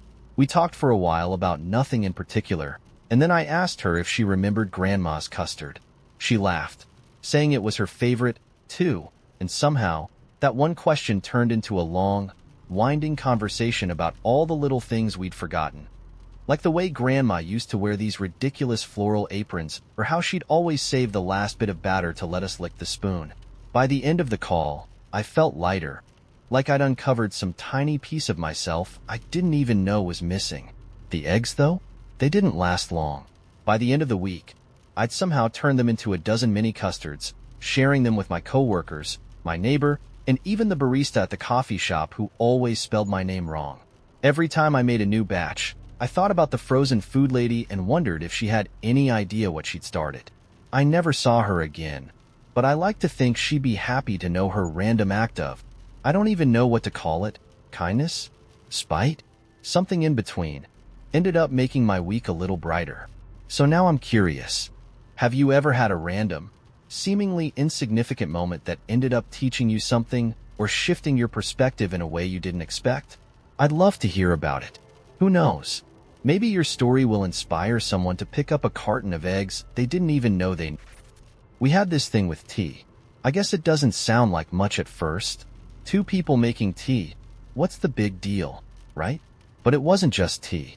It was the way the whole ritual evolved, slowly, like a plant growing up the side of a house until you look one day and realize it's become part of the structure itself. It started the night we moved into our first apartment. Everything was a mess. Boxes everywhere, no furniture except for a mattress on the floor. The only light in the place came from this ancient lamp with a torn shade we'd grabbed at a thrift store. We were so exhausted from carrying boxes up 3 flights of stairs that we didn't even bother unpacking. Instead, we sat cross-legged on the floor in the middle of all the chaos, laughing at how ridiculous we looked. I pulled out a little electric kettle I'd had since college and boiled some water. It was the only cooking appliance we had unpacked, so tea was all we could manage. We sipped it out of mismatched mugs we'd grabbed on our way out of our parents' houses. Mine was chipped, hers had some faded slogan from a long-forgotten conference, and talked about everything we do to make that empty apartment feel like home. That first night, the tea tasted a little strange because I'd accidentally used tap water instead of filtered, but she didn't care. She teased me about my lack of standards, called me a barbarian, and dramatically clutched her chest like the affront was more than she could handle. I think I fell a little deeper in love with her right then. She had this way of making even the smallest moments feel like they were laced with magic. It could have been just another night in a new place, but somehow, sitting on the floor drinking bad tea with her, it felt like we were building the foundation for something big and important. After that, the tea thing just stuck. It became our default. Whenever we didn't know what to do with ourselves, if we were tired, or sad, or even just bored, we'd say, tea, and that would be that. It didn't matter if it was 2 in the afternoon or 3 in the morning, if we were in the middle of a fight, or if one of us had just come home with the best news of our lives. Tea was the answer. We started building out our little tea station, with more care than we probably put into decorating the rest of the apartment. A fancy wooden box to hold all the different types of tea we started collecting, a tiny spoon for the loose leaf blend she loved, even an electric kettle that let you pick the exact water temperature because she insisted that boiling water was too aggressive for green tea. I laughed at her for that, but secretly, I loved how much thought she put into it. There was this particular moment a couple of years and that really cemented the ritual in my mind. I'd had the worst day at work. One of those days that makes you question why you ever got into your field in the first place. I came home late, tired and frustrated, and before I could even say a word, she had the kettle going. She didn't ask me what was wrong or try to fix it. She just handed me a mug, sat down next to me on the couch, and quietly sipped her own tea while I stared at the floor. Eventually, the words came. I told her everything. She listened, didn't interrupt, didn't try to offer solutions. And when I finally ran out of things to say, she just leaned her head on my shoulder and said, "You'll figure it out." That was it. No grand speeches, no elaborate advice. Just a cup of tea, a warm presence, and a quiet confidence in me that I couldn't quite muster for myself in that moment. As the years went on, the ritual adapted to fit our lives. When we both started working longer hours and barely had time to see each other during the week, tea became our Friday night tradition. No matter how hectic things got, we'd set aside those evenings to sit together, sometimes on the couch, sometimes on the balcony if the weather was nice. We didn't plan elaborate dates or go out to fancy restaurants. We just drank tea, talked, and let the week's chaos dissolve. It became this little anchor, something to look forward to when everything else felt overwhelming. And it wasn't just about the tea. It was the way she'd pass me my mug with both hands like it was some kind of sacred offering, or the way her face would light up when she found a new blend she thought I'd like, or the way we'd both sit in comfortable silence for minutes at a time, not needing to fill the air with words. Even when we traveled, we'd find a way to keep the tradition alive. We once hauled a tiny travel kettle and a stash of tea bags halfway across Europe because she refused to go without. I remember this one night in a tiny hotel room in Prague. It was snowing outside, and the heating in the room wasn't great. So we bundled up in all the layers we had and sat on the bed drinking tea out of flimsy paper cups. It wasn't comfortable, and the tea wasn't particularly good, but I swear it was one of the happiest moments of my life. And then there were the harder times. The months when her dad was sick, and we spent more evenings in hospital waiting rooms than at home. The nights when neither of us could sleep, when the weight of everything felt unbearable, we'd still make tea. It didn't fix anything, but it was something we could hold on to when everything else felt like it was slipping through our fingers. It's funny, isn't it? The way the smallest, simplest things can become so much bigger than they are. If you told me back when we first met that the defining ritual of our relationship would be tea, I probably would have laughed. But now, when I think back on all those years, It's not the vacations or the big celebrations that stand out the most. It's those quiet moments, sitting together with steaming mugs in our hands, feeling like we were exactly where we were supposed to be. So, what about you? What little rituals add warmth to your relationships? I was walking through the grocery store the other day, aimlessly tossing things into my cart while trying to remember if we were out of milk. It wasn't a special trip, just one of those quick errands where you expect nothing but the monotony of aisles, fluorescent lights, and maybe an indecisive moment at the ice cream freezer. I had a podcast playing in one ear, my phone tucked into the pocket of my hoodie, and my mind running through the mental checklist of what I needed for the week. Then I turned a corner, and everything changed. There, in the middle of the cereal aisle, stood a box of Cocoa Puffs. Not the redesigned box with sleek fonts and some over-polished mascot. No, this one was different. It had a special retro design plastered on it. Bright, chaotic, a little tacky even, and for a second, it wasn't just a box of cereal. It was the box of cereal. It was 1998, and I was 8 years old again, sitting cross-legged on the living room floor in my pajamas, my knees grazing the scratchy carpet as I tried to balance a bowl of chocolatey milk in one hand and the TV remote in the other. The sound of Saturday morning cartoons blared in my head, and I swear I could smell the faint metallic tang of a spoon clinking against a ceramic bowl. It wasn't even just the cereal. It was the chaos of that whole moment, like someone had reached into my mind and yanked out the fragments of a childhood I didn't know I'd forgotten.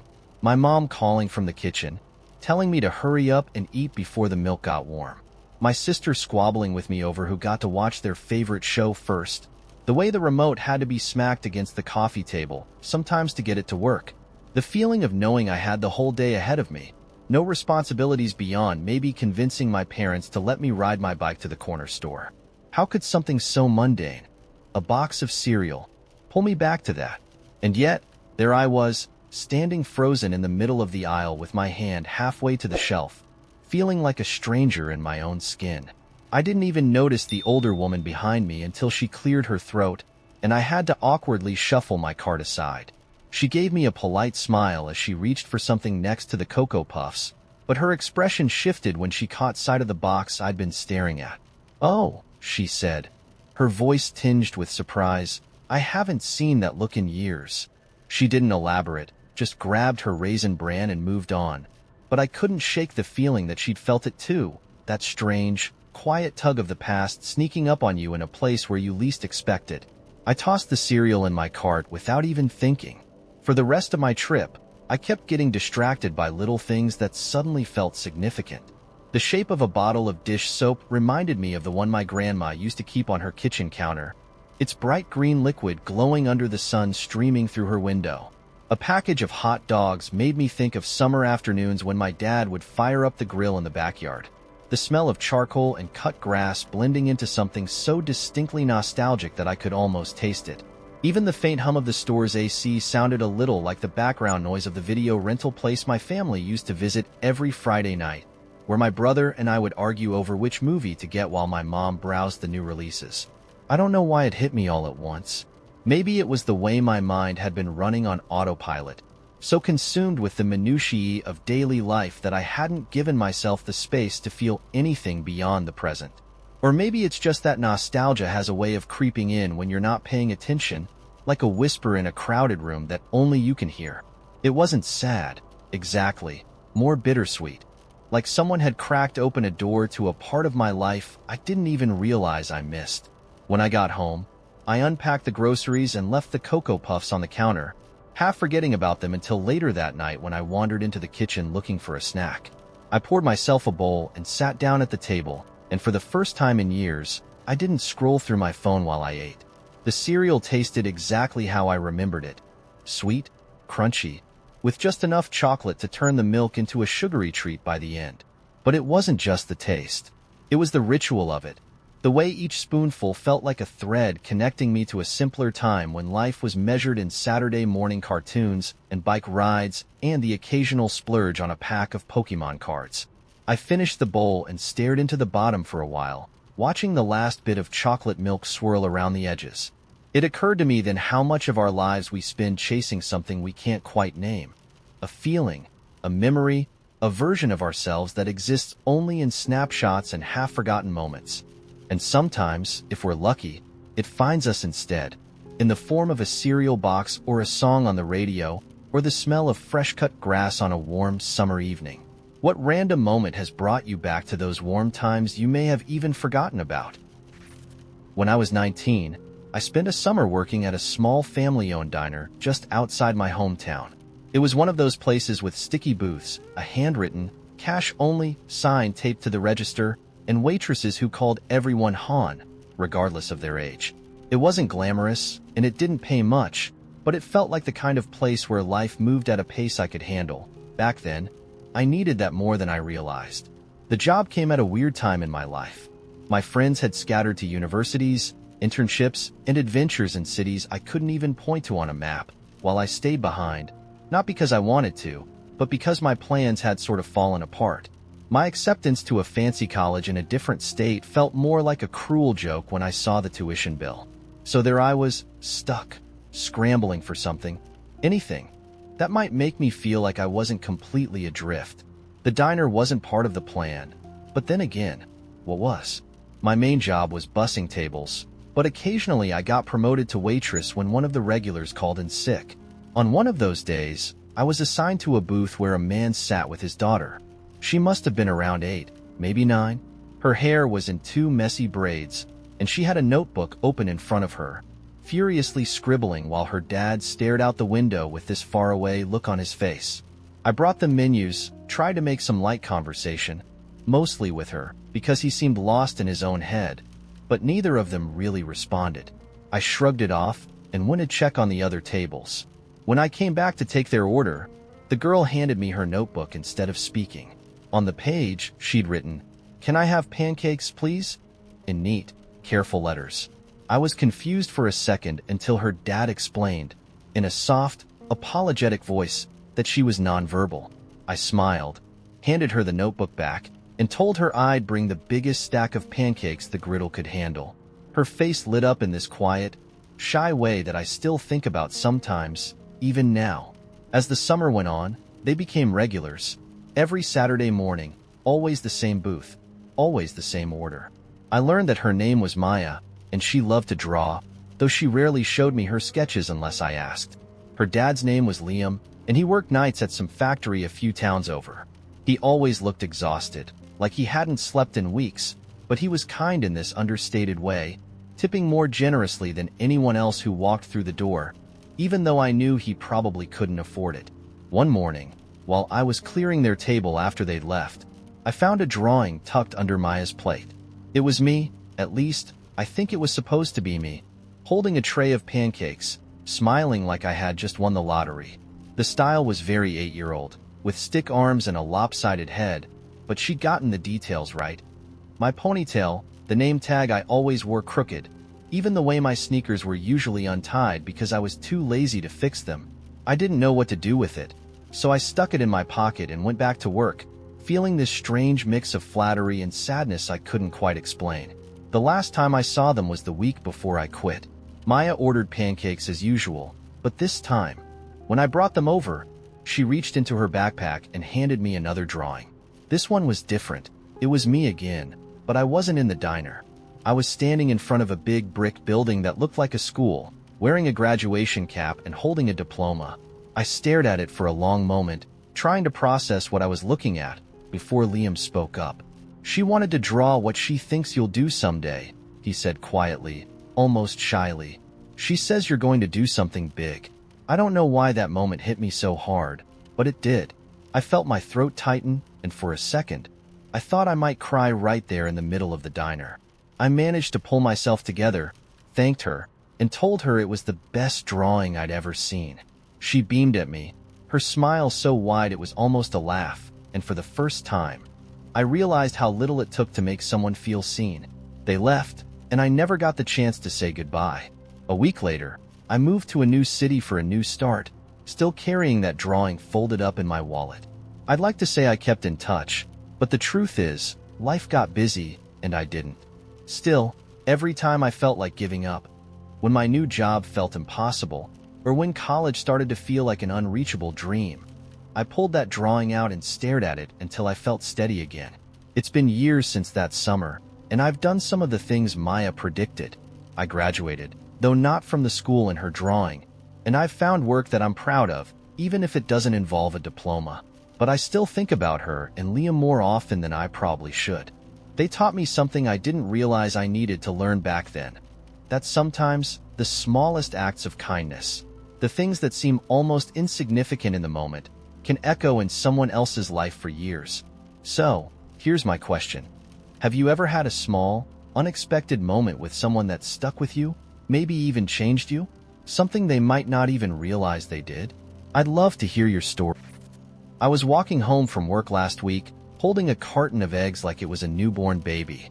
Not because I'm clumsy, well, okay, not just because I'm clumsy, but because I'd already dropped them once in the parking lot. Only one egg had cracked, and I was so irrationally proud of how I'd managed to save the rest that I spent the entire walk home treating them like some heroic rescue mission. It was one of those damp, gray evenings where the air feels heavy, and everything smells faintly like wet pavement. My brain was in that post-work fog, half zoning out, half replaying every stupid thing I'd said at the office that day. I was about halfway home when I noticed something strange. A tiny bird hopping along the sidewalk in front of me. Not flying, hopping. Its little head twitched side to side, and its wings stuck out at an odd angle, like a kid trying to wear a coat that's 2 sizes too big. I slowed down, clutching the eggs tighter, and watched as it tried to flap its wings, only to stumble forward awkwardly. It wasn't hurt, I don't think, but it definitely didn't know how to fly. I had this sudden, bizarre thought. Is this bird having its first flight? I couldn't look away. Every time it tried to lift off, it barely got an inch off the ground before plopping back down, its tiny legs scrabbling to stay upright. I stood there for what felt like forever, caught between wanting to cheer it on and wondering if I should help. But what could I do? I'm not exactly a bird whisperer, and I had no idea if it wanted my help, or if it even needed it. That's when the bird noticed me. It froze mid-hop, staring at me with its tiny, bead-like eyes. For a second, we just stared at each other, the eggs cradled in my hands like some weird peace offering.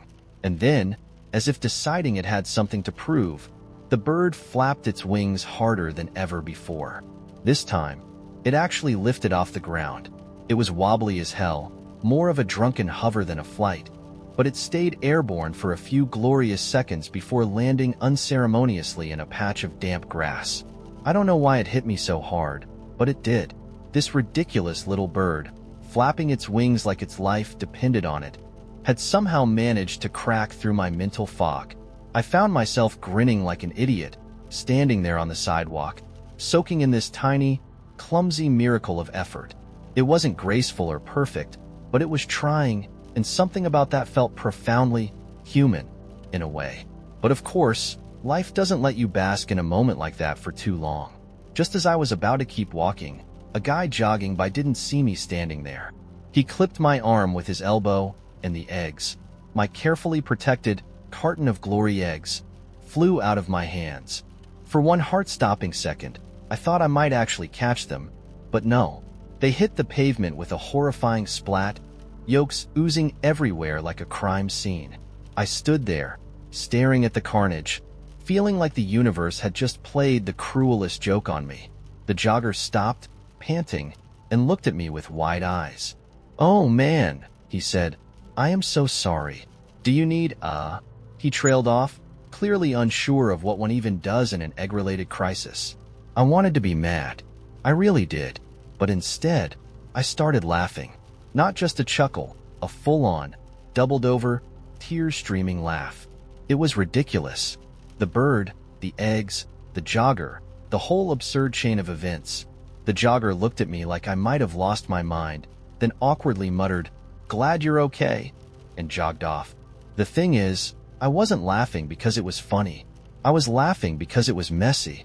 Because everything about that moment was such a perfect collision of trying and failing, and still somehow moving forward. The bird trying to fly, me trying to carry the eggs, the jogger trying to apologize. None of it was smooth or planned, but all of it was alive. Real. I left the eggs where they were, deciding they could at least feed some ants or a curious raccoon, and walked the rest of the way home feeling lighter than I had in weeks. It wasn't some grand epiphany, just this small, sudden understanding that life is more about the trying than the result. You flap your wings, you wobble, you drop the eggs, and somehow, it's all still okay. So now I want to ask, what's a time when something small and messy reminded you of something big? It was one of those mornings that sneaks up on you, when you wake up with a kind of weightless clarity, as if your soul had taken a deep breath overnight. I opened my eyes to sunlight pouring through my window, gilded and soft, like honey drizzling over toast. There was no alarm, no schedule, just an open day. For the first time in weeks, maybe months, I didn't feel the need to fill the hours with meaning. It already felt like it was there, humming under the surface, waiting for me to notice it. I grabbed my favorite jacket, the one that feels worn enough to be an extension of me, but not so old it looks like a relic. I didn't even check the weather. It didn't matter. Outside, the air was crisp, not cold, the kind that makes you feel sharper, more alive. I started walking without a destination, just following the pull of my feet, letting them decide where I was going before I did. The streets were quieter than usual for a Saturday morning. It was like the city had forgotten to wake up, and I was wandering through its dream. A florist was setting up her sidewalk display, the air around her spilling over with the sweetness of lilacs and freesia. She caught my eye and smiled, the kind of genuine smile you can't fake. Without thinking, I stopped and bought a single sunflower. Not for anyone in particular, just to carry, like a small sun in my hand. A few blocks down, the scent of roasting coffee drew me in like a lighthouse beam. The cafe was tucked into the corner of an old brick building, the kind of place you could walk past 100 times and never notice until the day you needed to. Inside, the light was low and warm, and a faint jazz tune curled through the air, as if it had been playing since time began. A couple sat in the corner, leaning close, their laughter soft and conspiratorial. A barista with a green streak in her hair took my order, a flat white, even though I hadn't planned to stop for coffee. I found a seat near the window, where the light slanted just right, catching the motes of dust in the air like glitter suspended in amber. As I sipped my coffee, the sunflower rested on the table in front of me, its petals catching the light. For a moment, it felt like I was part of a painting, every detail arranged just so, every shadow and highlight deliberate. That's when he walked in, not in a grand movie moment kind of way. He didn't crash through the door or shake off rain dramatically. He just appeared, like a page turning in a book you'd forgotten you were reading. He was older, maybe mid-60s, with a backpack that looked as though it had traveled more miles than most people do in a lifetime. His eyes scanned the room, restless and curious, until they landed on the empty chair across from me. "Mind if I sit?" he asked, his voice gravelly but kind, like an old song you can't quite remember the words to. I nodded, and he settled in, pulling a worn journal from his bag and placing it on the table. For a while, we didn't speak. He scribbled notes in his journal, and I watched the world outside the window. A dog chasing a pigeon, a boy on a skateboard, a woman in a red coat carrying a baguette under her arm like a scene from a French film. Eventually, he broke the silence. "Funny thing about sunflowers," he said, nodding toward the one on the table. "They always face the sun, even when it's hiding behind the clouds." I smiled, not knowing how to respond, but he didn't seem to mind. He told me he was a traveler, not in the touristy sense, but a true wanderer. He'd been on the road for years, collecting stories like others might collect postcards.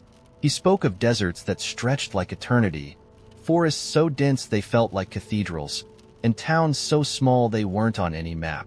"You know," he said, his gaze meeting mine, "the world has its own rhythm. You just have to learn how to listen to it." I don't know how long we talked. It could have been minutes or hours. Time seemed to bend in that little cafe, stretching and compressing in ways I couldn't quite understand. When he finally stood to leave, he slid his journal across the table toward me. "Take it," he said, his voice softer now. "I've written enough. Maybe it's your turn." Before I could protest, he was gone, the bell above the door jingling in his wake. I sat there for a long time, staring at the journal. The leather cover was cracked and worn, the pages inside filled with words and sketches, maps and lists, fragments of a life lived deeply.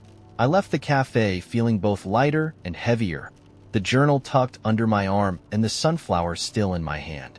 I didn't walk straight home. Instead, I wandered through streets I didn't know, letting the rhythm of the city guide me. The world felt impossibly big and small at the same time, like I could stretch out my arms and hold it all. When I finally returned to my apartment, the sunlight had shifted, painting the walls in soft golds and pinks. I placed the sunflower in a mason jar on my kitchen table and opened the journal. The first page was blank, except for a single sentence written in careful, looping handwriting. Every story needs a beginning. Make this one yours. Have you ever had a day when it felt like life was playing the perfect melody just for you? I watched her standing in the middle of the field, a storm of dry leaves circling her feet as if they'd been summoned there, and for a moment, I thought she might actually be magic. She wasn't looking at me. Her gaze was fixed somewhere beyond the hills, far off where the sun was slouching into the horizon. Her arms were wrapped tightly around her body, her coat flapping like dark wings, and I could tell she was thinking of leaving. Maybe not just the field, but me, this town, this life. She'd always had that restlessness, like a bird tethered to the ground. I approached her slowly, careful not to disturb the silence that had settled between us. It was the kind of silence that feels heavy, as though breaking it would cause something fragile to shatter. She didn't turn, but I knew she heard me. There was a way her body shifted, the tiniest tilt of her head, like she was bracing herself for whatever I might say. "You're going to leave, aren't you?" My voice cracked a little, betraying the fear I'd been holding back. I hated how small it made me sound, like a child asking for reassurance they knew wouldn't come. She sighed, the kind of sigh that carried entire conversations within it. "I don't know." Her words were soft, but they cut through the air like shards of glass. I wanted to tell her not to go, to stay and fight through whatever was eating at her from the inside. I wanted to grab her by the shoulders, shake her, yell at her if I had to, but I couldn't move. My feet felt anchored to the ground, as if the very earth was conspiring against me. Instead, I just stood there, watching her watch the horizon. "I feel like I'm suffocating," she said after a while, her voice trembling. "Like this place is too small, too quiet. It's not enough." I clenched my fists, nails digging into my palms. "And what if you leave and it's still not enough?" I asked, my voice sharper than I intended. "What if you keep running and there's nothing out there that makes you feel whole?" Her head snapped toward me then, and her eyes, God, her eyes, were wild and filled with something I couldn't quite name. Fury, maybe, or fear. "You don't get it," she said. "You've never gotten it. I can't stay here and watch my life shrink into nothing. I'll suffocate." I wanted to argue, to tell her that she wasn't shrinking, that she was everything to me. But the words felt heavy in my mouth, too cumbersome to say aloud. Instead, I took a step back, then another, giving her the space she seemed to need. The wind picked up, scattering the leaves at her feet and carrying them toward me. I watched as one landed on the toe of my shoe, then flipped over and tumbled away. I wondered if that's how it felt to her, like she was being carried by forces she couldn't control, tossed this way and that. "I'm scared," she admitted, so quietly I almost didn't hear her. "Of what?" "Of staying. Of leaving. Of what happens if I make the wrong choice." She looked down at her hands, twisting them together nervously. "What if I go and I lose myself? Or what if I stay and never find out who I could have been?" I didn't know how to answer her. I didn't have the kind of wisdom she was searching for.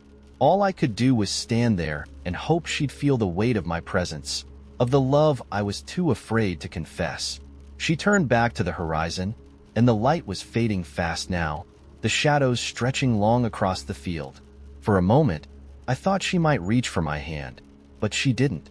She just stood there, watching the last rays of sunlight slip away. When she finally spoke again, her voice was calm, steady. "I don't know where I'll go, or if I'll even make it, but I think I have to try." I nodded, though I knew she couldn't see me. "And what if you need to come back?" She smiled faintly, a sad little thing that didn't quite reach her eyes. Then I'll hope you're still here." And with that, she turned and walked away, her figure growing smaller and smaller until she disappeared into the darkness. The leaves swirled in her wake, and I stood there alone, the field suddenly feeling vast and empty. I wanted to chase after her, to beg her to stay, but my legs wouldn't move. Instead, I looked to the horizon, wondering if maybe she was right. If maybe we all needed to leave at some point, to risk everything for the chance to find ourselves. But as the night settled in and the stars began to emerge, I stayed rooted to the spot, waiting for a sign, a feeling, anything to tell me what to do next. I was running late that morning, juggling a coffee cup, a tote bag, and the lingering guilt of having hit the snooze button one too many times. It was one of those days where everything felt off-kilter, emails piling up before I even got to the office, my shirt slightly wrinkled despite my best efforts, and a headache starting to bloom right behind my eyes. I hadn't even made it to the subway when my coffee betrayed me, sloshing out of its lid and baptizing my white sneakers with a murky brown stain. Cursing under my breath, I ducked into the nearest bodega to grab some napkins and salvage what I could. And that's when it all began. There was an older man at the counter, haggling over the price of a lottery ticket with the kind of ferocity that suggested he'd been doing it for decades. The bodega guy, clearly over it, waved him off with a half smile and moved on to me. As I paid for a pack of napkins and a bottled water, the man turned to me and said, "You think I'm crazy, don't you? Spending all my time chasing luck." I gave him a polite chuckle and mumbled something about how a little luck never hurt anyone. His eyes lit up as if I'd said something profound. "That's right," he said, jabbing a finger at me. "But luck isn't chased, you know. It finds you when you're not looking." I smiled politely and moved to the side, busying myself with dabbing at my ruined sneakers. The man, apparently not finished with me, leaned in conspiratorially and said, "Tell you what, you pick a number for me, any number, and if it wins, I'll split the pot with you." I laughed, half expecting him to burst into a sales pitch or some kind of hustle, but he just stood there, holding out the lottery ticket and a pin like it was the most natural thing in the world. I don't know why I didn't just brush him off. Maybe it was the absurdity of the moment, or the way his eyes twinkled with a kind of mischievous hope. I blurted out the first number that came to mind, 27, and he scribbled it down with a triumphant flourish. "That's a good one," he said, nodding as if I just unlocked the secrets of the universe. "You've got a lucky face. I can tell." I forgot about the encounter almost as soon as I left the bodega, too preoccupied with my messy morning and the barrage of work waiting for me at the office. But that evening, as I trudged home, exhausted and craving nothing but my bed, I saw him again. He was standing outside the same bodega, grinning like he'd just won the lottery, which, as it turned out, he had. 27, he shouted, waving the ticket in the air like a victory flag. "You did it. You picked the winner." For a split second, I thought he was joking, but then he grabbed my hand and stuffed a wad of cash into it before I could protest. "You're half," he said, his face beaming with a kind of pure, unfiltered joy that I hadn't seen in a long time. It wasn't a life-changing amount of money, just a few $100 after taxes, but that wasn't the point. The whole thing felt surreal, like I'd accidentally stumbled into someone else's story. As he walked away, still laughing and waving at strangers, I stood there on the sidewalk, clutching the money and feeling like the universe had just played a delightful little prank on me. It wasn't about the cash or even the odds of picking a winning number. It was the sheer whimsy of it all, the way this strange, fleeting encounter had turned an otherwise forgettable day into something I'd remember for years. The next morning, I went back to the bodega, half expecting to find the man there again, ready to rope me into another round of lottery shenanigans. But he wasn't there, and the guy behind the counter didn't seem to know who I was talking about when I asked. It was as if the whole thing had been a fever dream, a tiny, magical interlude gifted to me by the world for no particular reason. I kept the cash in my drawer for a while, hesitant to spend it, as if it might lose its magic if I did. Eventually, I used it to treat myself to a weekend getaway, but I kept the receipt, a little token of proof that it had all really happened. Even now, years later, I think about that man and wonder if he ever remembers me. Does he tell the story of the lucky face stranger who helped him win the lottery? Or was it just another quirky chapter in a life full of them? I'll probably never know, but that's part of what makes it special. It's like a secret between me and the universe. A moment so perfectly whimsical that it doesn't need explanation or logic. It just is. Have you ever felt like the world gave you a playful wink? I was supposed to be on a boring business trip. That's how it all began. Me in a cheap suit with my laptop bag, boarding a flight to Milwaukee for some forgettable conference about something. To this day, I can't remember what the conference was even about. All I know is that the moment I landed, my phone buzzed with a string of increasingly dire notifications. Flight delays, cancellations. The whole Midwest, apparently, had decided to host a winter storm festival and didn't invite me to leave in time.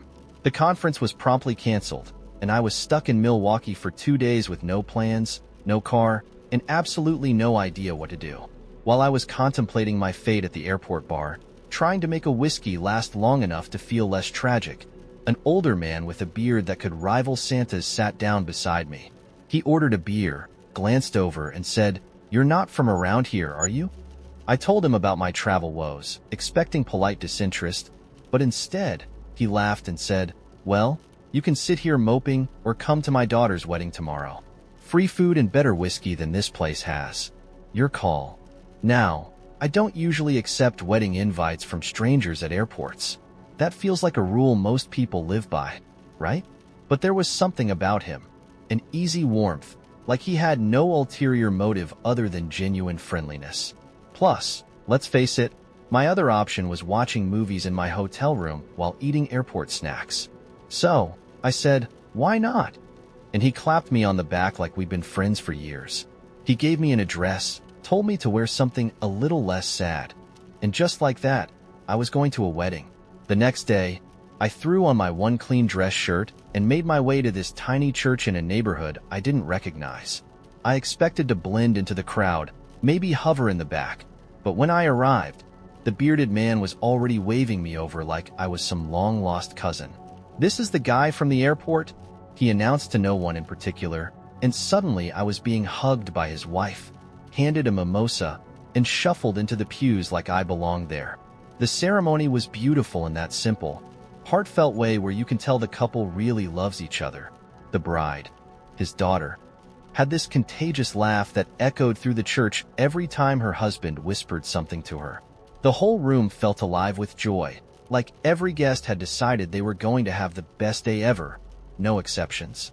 Afterward, I thought I'd slip away unnoticed, but oh no, not a chance. The bearded man found me again and insisted I join them at the reception. Before I could protest, someone handed me a rideshare coupon. Seriously, how do people plan these things so well? And I ended up at this cozy banquet hall strung with fairy lights and smelling like roasted garlic and fresh bread. Here's where things went from "this is nice" to "this is unreal." I was seated at a table with the bride's cousins, a mix of artists, musicians, and one guy who swore he could make a living rescuing old arcade machines. They were the kind of people who had stories for days, and by the third glass of wine, I was laughing so hard my stomach hurt. Then, during the toasts, the bride's uncle stood up and announced, "I've got a surprise," and pulled out a harmonica. Turns out, half the family were amateur musicians, and within minutes, they'd formed an impromptu jazz band, complete with a trombone someone apparently just had in their car. As the music started, the bride pulled me onto the dance floor. "You're too tall to be sitting all night," she joked, and before I knew it, we were spinning in circles, half dancing, half laughing. Somewhere between a particularly bad attempt at a twirl and a successful two-step, I realized I didn't feel out of place at all. These weren't strangers anymore. They were people who welcomed me in without a second thought, like I was exactly where I was supposed to be. The night stretched on in a blur of music, food, and the kind of conversations you only have when everyone's just a little tipsy and completely unguarded. I learned about the bride's childhood dog, the groom's obsession with woodworking, and the best fishing spots in Wisconsin, even though I've never fished in my life. When the dessert came out, homemade pies instead of cake, I nearly cried at how good the apple one was. I told the bride's mom, and she wrapped me in a hug like I just paid her the highest compliment in the world. By the time I left, it was past midnight, and I was grinning like an idiot. The bearded man hugged me goodbye, handed me a slice of pie wrapped in foil, and said, "You're family now, kid. Come back anytime." I walked back to my hotel feeling like I'd stumbled into some alternate universe where people were kinder. Time moved slower, and life felt a little brighter. It's been years since that night, but every now and then, I think about it and smile. I never saw any of them again, but I still have a picture someone took of me with the bride and her dad. All of us mid-laugh. It's a reminder that sometimes, the best moments in life aren't planned. They sneak up on you when you're least expecting them and leave you wondering how you got so lucky. Have you ever had a moment that felt crazy but left only happy memories? The other day, I was rummaging through an old box of my grandmother's keepsakes, and I found this stack of handwritten letters tied together with a red ribbon. It wasn't anything fancy, just a shoebox she'd apparently stuffed into a larger storage bin. But these letters were a time capsule, little snapshots of a life lived more slowly, when people took the time to sit down, pick up a pen, and pour their thoughts onto paper. There were notes from her sisters, a few from my grandfather back when they were courting, and even a couple of holiday cards with doodles in the margins. The handwriting wasn't perfect, but that's what made it so charming. Every swoop and squiggle felt alive, like I was hearing someone's voice from decades ago. I couldn't help but compare it to how we communicate today. My grandmother had waited weeks, maybe months, to hear about her sister's new baby or to read about the latest family drama. And here I am, scrolling through group texts and memes at lightning speed, sending messages so fast I forget what I've said 5 minutes later. There's no ribbon tying it all together, no yellowing paper to stumble across in a dusty box one day. Our conversations live in the cloud now, scattered across apps and devices, and I guess I just find it funny how we've traded patience for immediacy.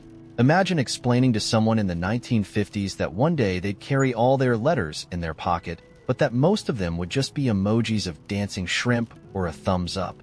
Would they think we're geniuses or lunatics? But it's not just communication that's changed. Take food, for instance. My grandmother's recipe cards were in that same box, faded index cards smudged with butter and flour, her cursive handwriting listing out every step. Nowadays, I get my recipes from TikTok, where someone in a spotless kitchen, using utensils that look like they belong in a museum of modern art, makes a 3-ingredient lasagna that somehow requires a blender, an air fryer, and a sous vide machine. Don't get me wrong, I love convenience as much as the next person, but I can't help but smile when I think about how far we've come. My grandmother's lasagna probably took half a day to prepare, and now I can whip one up in 10 minutes, or at least that's the promise, until I realize I don't have any of the ingredients, and I end up ordering pizza instead. And then there's the way we celebrate milestones. My grandmother had a photo album dedicated entirely to my mom's first birthday. Black and white snapshots of a tiny cake, a few family members gathered around the kitchen table, and my mom wearing what can only be described as a hat made out of tulle and hope. Simple, sweet, and unpretentious. Contrast that with today's baby's first birthday, which has somehow turned into a cross between a Pinterest board and a Broadway production.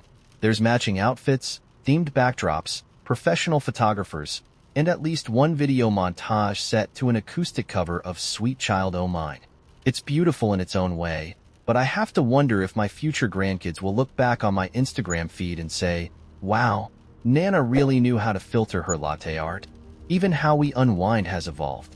My grandmother's idea of a relaxing evening was knitting by the fire or listening to a radio drama. Meanwhile, I spend my evenings binge-watching crime documentaries and arguing with strangers on the internet about whether pineapple belongs on pizza.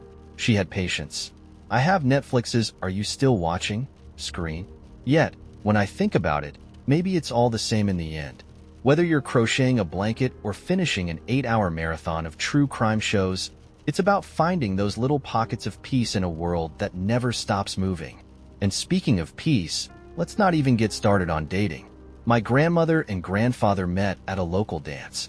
A real-life, face-to-face conversation. Can you imagine? Today, I swipe left and right on people's filtered selfies, trying to decide if I want to spend an evening awkwardly sipping overpriced cocktails while we figure out if we have anything in common besides a mutual dislike of parking in the city. My grandmother would probably find the whole process baffling, but I think she'd secretly get a kick out of it. After all, the goal is still the same: to find someone who doesn't mind that you snore or leave your socks on the floor. It's just that the dance floor has been replaced by algorithms and awkward small talk over apps. It's funny how society evolves, isn't it?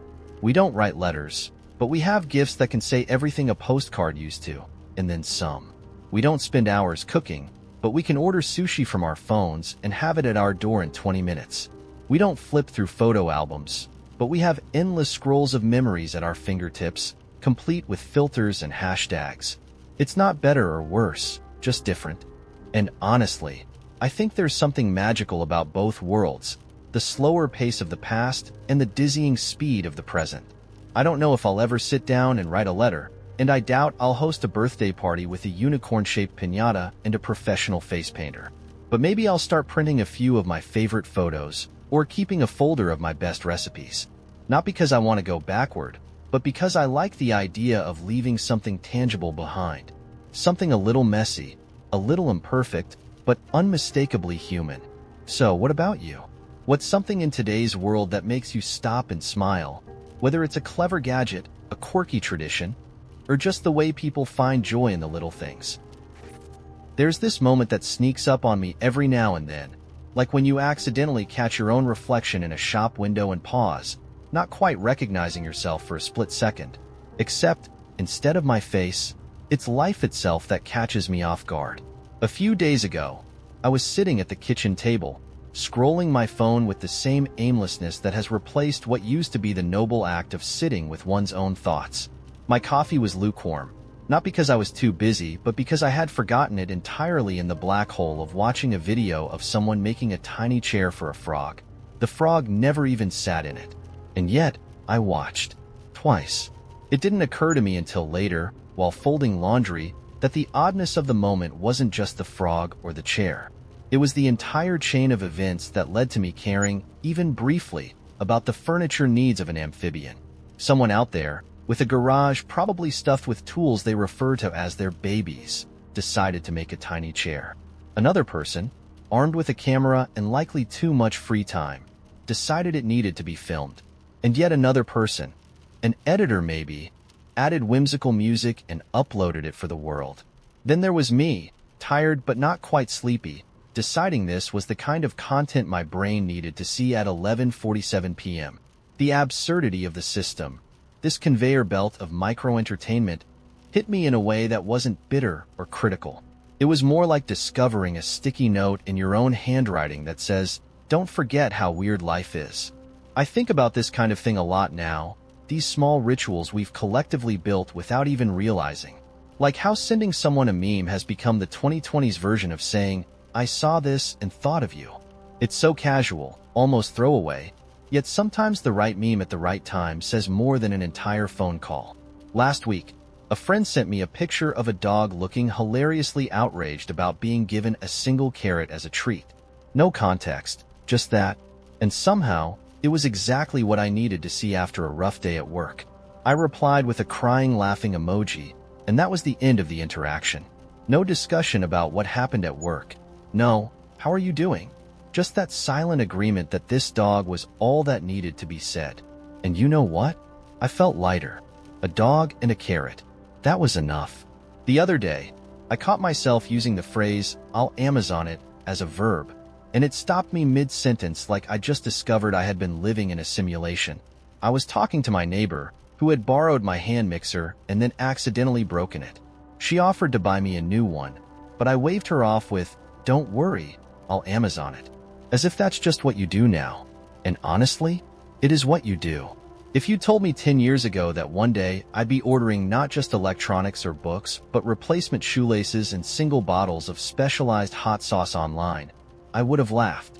But now, the idea of going to 3 different stores to hunt down something obscure seems like a relic of a bygone era, like rotary phones or burning CDs. It's funny, though, how quickly these things become invisible. Remember when getting a package delivered was exciting? Now I can barely recall what I ordered 5 minutes after hitting buy. Sometimes, I don't even open the box right away. It'll sit on the counter for a day or two, as if it needs to marinate before revealing its contents. Once, I opened a package only to find a single ballpoint pen. I'm not sure what was more embarrassing, the fact that I'd forgotten about it entirely, or the fact that I had paid shipping for something so trivial. I mean, when did we get to this point where the smallest conveniences felt not only normal but necessary? I've noticed how even our language has started to evolve around this stuff. We don't look something up anymore. We Google it. We don't send a text message. We shoot a text. It's like the world has been sanded down to shorthand, efficiency wrapped in a thin veneer of casual coolness. There's a kind of poetry in it, though. How these changes slip into our lives like unnoticed guests. At first, you resist. I'll never say Google it, you vow. But then, one day, you do. And after that, you can't even remember what it felt like to resist in the first place. I guess what I'm trying to say is that these small things, these quirks of modern life, have a way of simultaneously making me laugh and making me wonder. Not in a cynical way, but in that soft, curious way you wonder about why squirrels always seem like they're running late for a very important meeting. It's not just the memes or the packages or the phrases. It's the way these little rituals quietly thread themselves into the fabric of our days, like unnoticed stitches in a well-worn sweater. They don't feel big enough to matter, but somehow they do. So, while I was folding socks and thinking about that tiny frog chair, I couldn't help but smile. Not because I miss some imagined past where things were simpler, but because I appreciate the absurdity of the present. The frog, the chair, the memes, the Amazoning. It's all just us, stumbling through this modern life we've built, finding joy and connection in the strangest of places. What about you? What little thing in today's world makes you smile, even if it's a bit quirky? It wasn't supposed to be a profound day. I wasn't seeking any kind of enlightenment, or even trying to find clarity about the mess I call my life. I was just looking for my car keys. They'd vanished, as they often do. But this time the stakes were higher because I was already late for work. Not fashionably late, mind you, but the kind of late where you start mentally drafting excuses before you even leave the house. I tore through the usual hiding spots. The junk drawer that looks like it's hoarding the remains of every receipt I've ever touched, the counter by the toaster where I swear I left them last night, and even the fridge, because yes, one time I did find my phone chilling in there. Nothing. They were gone. In a last-ditch effort, I got down on my hands and knees, hoping they'd slid under the couch. That's when I found it instead. A single green M&M, not in a bag or a wrapper, just there, unassumingly mocking me from the depths of lint and lost pennies. It must have been there for weeks, if not months. I don't even remember the last time I ate M&Ms, which made it feel vaguely ominous. And yet, rather than being disgusted, I just stared at it.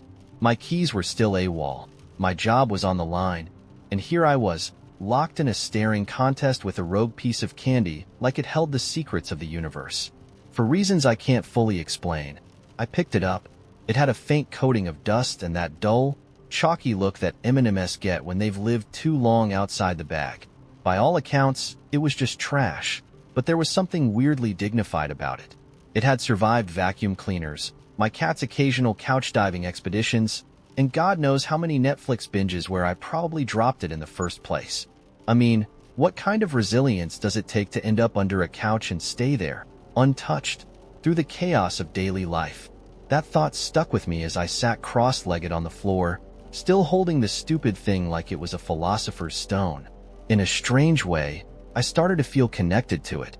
My life, too, feels like it spent a lot of time under the metaphorical couch. Half-forgotten dreams, half-finished plans, days where I wonder if I've accidentally wandered off the path to wherever I'm supposed to be going. But here's this M&M, proof that even when you're lost in the cracks, you still exist. You're still here. I don't know what it says about me that I got misty-eyed over candy, but I did. Then came the irony. In my pocket, I felt a tiny lump. My keys. They'd been there the whole time. I laughed. This big, stupid, guttural laugh that scared my cat and probably confused my neighbors. It wasn't just relief. It was the absurdity of the whole situation. I'd spent 20 minutes on a treasure hunt for something I already had, only to be distracted by a metaphor hiding in plain sight. There's probably some deep psychological lesson about looking inward or whatever, but in that moment, it just felt hilarious. Later, on my way to work, late, of course, I couldn't stop thinking about the M&M. I didn't throw it away. It's still on my desk as I write this, like a little green reminder that not every discovery has to be life-changing to be meaningful. Sometimes, it's enough to look at something ordinary and find a sliver of beauty or wisdom in it. And sometimes, you just need to laugh at yourself for overthinking it. It's funny how meaning sneaks up on you like that, isn't it? Like you weren't even looking for it, and then, bam, it hits you in the middle of a random Tuesday morning. You ever have a moment like that? Where you realize something about yourself, or life in general, that just sneaks up on you, dressed in the most unexpected disguise? Maybe not a dusty M&M, but you get what I mean. This morning, I was woken up not by the usual sunlight poking through my curtains, but by the persistent whispering of the violets in the window box. They were all lined up, their little faces turned toward me, and the moment my eyes cracked open, they chorused, "Good morning, old friend. Slept well?" Their tiny voices were surprisingly clear, something between the rustling of leaves and the soft chiming of bells. I didn't even flinch. It felt rude to flinch. Instead, I mumbled something about needing more sleep, and one of the violets tooted like a disappointed grandmother. "Oh, nonsense," it said. "You've had enough. Now get up before the daisies get jealous again." By the time I shuffled into the kitchen, my toaster had a new personality. Yesterday, it was cranky and passive-aggressive, always popping the bread a little too early and sighing in its own metallic way when I'd put the slice back in. But today, it seemed cheerful, maybe even poetic. "Ah, bread," it said dreamily as I slid a slice into its slot. Such a simple, noble thing. The yeast rising, the crust forming. An edible ode to transformation. "Shall I toast it to perfection for you, my dear philosopher?" I nodded, though I wasn't sure about the philosopher part. The toaster didn't wait for my input. It just sighed happily and started humming a tune, which I think might have been Beethoven. It's hard to say with toasters. On my way to the front door, I passed the mirror in the hallway, which is now, apparently, an optimist. "You're looking marvelous today," it gushed, despite the fact that I was wearing mismatched socks and my hair looked like it had been styled by a tornado. Such unique energy. Such flair. I snorted and told it I didn't have time for flattery, but the mirror just beamed. Or at least I think it did. Can mirrors beam? I'm not sure, but it was doing something close to it. When I stepped outside, the air was thick with unspoken greetings. I mean that literally. The moment I passed my neighbor, Mrs. Gupta, a soft ripple of something, like static, but friendlier, passed between us, and suddenly I could hear her thinking about her pet parrot. "I hope Momo doesn't figure out how to open the peanut jar again," her thoughts murmured, even as she smiled at me and said, "Morning." It was strangely comforting, this quiet telepathy. Everyone seemed to respect each other's mental privacy, only letting little thoughts escape like friendly birds. I walked down the street, and every passerby sent out a little ping of acknowledgement. "Cool shoes," someone's mind blurted as they walked by. "Should I get tacos for lunch?" wondered another. It felt like the world's gentlest group chat, but without the pressure to reply. I had just reached the park when the pigeons decided to stage an impromptu performance. They were lined up on the fountain's edge, cooing in perfect harmony. At first, I thought it was just a fluke, but then one of them stepped forward, puffed out its chest, and started a solo that was so mournful and operatic I almost dropped my coffee. A squirrel sitting nearby applauded enthusiastically by clapping its tiny hands together. The pigeons bowed, or at least they dipped their heads, and I swear one of them winked at me. "Encore!" the squirrel chirped, but the pigeons were already flying off, leaving the fountain to bubble in applause. The rest of the day unfolded like a dream someone would have after falling asleep in a hammock. At the grocery store, the shopping carts offered unsolicited but surprisingly useful advice. "I'd go for the organic apples," mine said as I reached for a bag. "They've had a more interesting life." Meanwhile, the avocados argued amongst themselves over which one was ripe enough to eat today. "Definitely not him," one said, gesturing somehow to its neighbor. "He's got at least 3 days to go." I settled the debate by grabbing a banana instead, which seemed smug about being so straightforward. By the time I got home, the clouds had turned into something resembling an old-fashioned flipbook animation. They were forming shapes, first a dog, then a teapot, then what I think was supposed to be a famous historical figure, though I couldn't for the life of me figure out which one. The violets in my window box were waiting for me when I walked up the path. "Did you see the sky today?" one of them asked excitedly. The clouds were doing portraits again. "We think we spotted Mozart."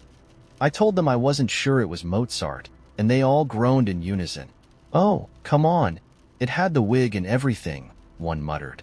As the day wound down, I found myself sitting on the porch with a cup of tea that smelled faintly of laughter. Don't ask me to explain. It's just what it smelled like. The stars were beginning to poke through the twilight, and they were blinking in a pattern that almost seemed like Morse code. I was too tired to decode it, but I waved at them anyway. "Good night," I whispered, and one of the stars twinkled a little brighter, as if it had heard me. The violets hummed a soft lullaby, and somewhere in the distance, I could hear the pigeons practicing their harmonies for tomorrow. So that was my day. Strange, but lovely. It's funny how quickly you get used to the absurd when it's kind. If you lived in a world where the strange was the new normal, how would you spend your day? Would you chat with flowers? Eavesdrop on clouds? Befriend a toaster? Or maybe you'd discover something entirely new. I'd love to hear about it. A misty rain cloaked the streets as Elle shuffled her feet through puddles, the sound of distant laughter trailing behind her. She had left the party early, the same way she always did when things got too noisy. Her best friend, Noah, texted moments after she closed the front door. "You okay?" Left without saying bye. Again. She grinned at his predictable concern and replied, "I'm fine. Just needed air." By the time she'd brewed a cup of tea and settled onto her worn-out couch, Noah was knocking at her door, his navy hoodie speckled with raindrops. He entered without waiting for an invitation, like always, and collapsed beside her. "You're predictable, you know that?" she teased. "And you're avoidant," he shot back. It was their usual rhythm, sharp but warm. A kind of dance they'd perfected over the years. They talked about the party, about random things. The weird dip someone brought, how bad Noah's dance moves were, the stranger who tried to flirt with her. Somewhere in the middle of her laughing at his exaggerated impression of the guy, the air shifted. It wasn't dramatic, just a subtle click, as if something long set in motion had reached its inevitable conclusion. He leaned closer. She didn't move away. His lips brushed hers, tentative at first, then insistent. Afterward, they lay side by side on the couch, tangled together in the soft glow of the room's single lamp. "We're still us, right?" she asked. Noah hesitated before answering, and that pause whispered things neither of them dared say aloud. For weeks, their relationship skated between familiarity and newness. They still texted memes and argued about TV shows, but now their texts were punctuated with late-night visits and stolen kisses. Yet, Elle noticed the weight behind Noah's smiles, the way he hesitated before reaching for her hand in public. He didn't say it outright, but she felt it, a tether, holding him back. One evening, as they were sprawled on the floor of his bedroom playing a board game, Noah abruptly asked, "Do you think this is a mistake?" Elle's heart stuttered, but she forced herself to meet his gaze. "Do you?" He didn't answer. Instead, he started clearing the game pieces, his movements mechanical. She didn't push him, though the silence between them stretched taut. When Noah started dating someone else a month later, Elle pretended not to care. She even laughed with him about his new girlfriend, the one who got all his stupid Star Wars references. But every time she saw them together, it felt like the floor was shifting beneath her feet. Their friendship continued in fractured pieces, each interaction shadowed by the intimacy they'd shared and the gulf that now stretched between them. Elle tried to move on, but the rhythm of her life felt off without Noah's constant presence. When she finally worked up the courage to ask him why things had changed, he sighed heavily. "Because being with you made me want more, and that scared the hell out of me. So I ran." That night, Elle stood on the balcony of her apartment, staring at the city lights. She thought about the years they had spent side by side, the memories woven into the fabric of her days. She wondered if things could have been different if either of them had been brave enough to admit what they wanted. As the rain began to fall again, she turned and closed the door, leaving the past behind with it. It was a Tuesday morning, and I was staring at a single sock. Not just any sock, the sock. You know the one. Its partner vanished weeks ago into that parallel dimension where laundry gremlins store all the unmatched socks, broken pins, and hair ties. Normally, I would have chucked it into the drawer of shame. You know, that weird limbo where socks go when you hope their partners will magically reappear. But this sock had been haunting me. Every time I opened the drawer, it sat there like some tragic ghost of practicality, silently accusing me of its loneliness. For some reason, that morning, I decided I'd had enough. I picked it up, walked into the kitchen, and threw it into the trash can. Just like that. Done. Except it wasn't done. I stood there, staring into the trash can like I just committed a crime. Did I really just toss out a perfectly good sock? What was wrong with me? Couldn't I use it as a cleaning rag or something? Suddenly, my brain was spiraling into some existential loop about waste, overconsumption, and my personal failure as a human being. It was a sock, for crying out loud. But the guilt? Immediate. Immense. Feeling ridiculous, I plucked it out of the trash and held it in my hand.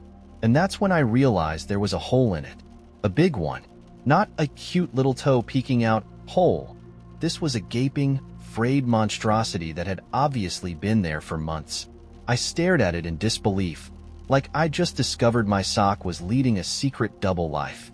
The guilt evaporated instantly, replaced by a weird sense of betrayal. How long had I been keeping this useless sock, cradling it in my drawer like it deserved better, like it could still be something? And for what? It was junk. Trash. It had tricked me. I tossed it back in the trash can, this time with conviction, and sat down at the kitchen table, suddenly overwhelmed by this tiny, stupid act of letting go. I didn't realize how much space that sock had been taking up in my head until I finally got rid of it. And that's when it hit me. The sock wasn't the problem. It was a symptom. I started looking around my apartment like a detective cracking the case of my own cluttered life. Everywhere I looked, there were things I'd been holding onto for no good reason. The half-burned candle that smelled like vanilla sadness. The drawer of tangled earbuds from phones I hadn't owned in years. A chipped coffee mug from an ex whose name I hadn't spoken aloud in a decade. Each object felt like this little time capsule of guilt or indecision, as if getting rid of them would somehow mean I'd failed at remembering or trying or being a decent person. By lunchtime, I was on a rampage. I went full Marie Kondo on my apartment, asking myself if anything sparked joy. Most things didn't. By the time the sun started to set, I'd filled 5 trash bags and a couple of donation boxes. The difference was immediate, not just in my space, but in my brain. It was like breathing fresh air after being stuck in a room that smelled faintly of regret for too long. But here's the twist. As I was cleaning, I found something I hadn't seen in years. A tiny notebook I used to carry around for random thoughts, ideas, and doodles. I opened it, and there on the first page was a note I'd written to myself. Don't let junk pile up in your space or in your head. I must have been, 22 when I wrote that? And here I was, a full decade later, being schooled by my younger self. It was embarrassing and kind of beautiful all at once. I sat down on the floor, holding that little notebook, and I felt this weird mix of gratitude and sadness.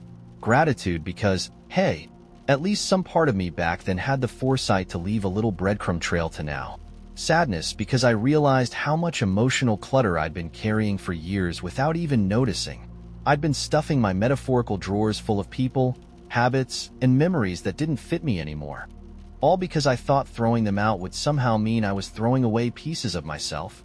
But holding on to everything isn't the same as holding on to what matters. That night, I didn't feel lighter just because my apartment looked like it belonged to a semi-functional adult for the first time in years. I felt lighter because I'd finally started letting go of the idea that I have to keep everything. That I have to carry every version of myself, every story, every failure, every perilous sock. Some things belong in the trash, and that's okay. So, now I want to know. What's something small and ridiculous you held on to for too long, and how did it feel to finally let it go? The sky-bled colors no one could name as Amelia stepped off the bus, clutching a scuffed leather suitcase. The town of Blackwood lay sprawled before her, a patchwork of sagging roofs and twisted trees. No one came to Blackwood unless they had to, and Amelia was no exception. The air was heavy with the smell of damp earth, the kind that seeped into clothes and lingered in hair. A boy no older than 8 sat on the edge of the crumbling sidewalk, swinging his legs and humming an off-key tune. His eyes were milky white, though he seemed to see her just fine. "They always come at sunset," he said without looking up. Amelia glanced at him, unsure whether to respond. The bus growled as it pulled away, leaving a trail of dust that settled like ash. She adjusted her grip on the suitcase and walked toward the boarding house she'd read about in a classified ad. Cheap rates, no questions asked. That last part had sealed the deal. The boarding house was worse than she'd imagined. Peeling paint, crooked shutters, and a sign hanging by a single rusty nail that read Moonlight Inn. The name was a cruel joke. The sun barely set before the moon slithered behind thick clouds, leaving the world in murky twilight. Inside, the place reeked of mothballs and something faintly metallic. An old man hunched behind the reception desk, scribbling in a ledger. His skin was so pale it was almost translucent, veins like river maps crisscrossing his hands. "Room 7, he said without looking up. The key clattered on the counter, its tarnished brass tag swinging like a pendulum. The room was worse. A narrow cot, a single bulb dangling from the ceiling, and wallpaper curling at the edges like burnt paper. Amelia set her suitcase on the bed, but before she could open it, the door creaked behind her. She turned sharply. The boy from the sidewalk stood there, his head tilted as if listening to something only he could hear.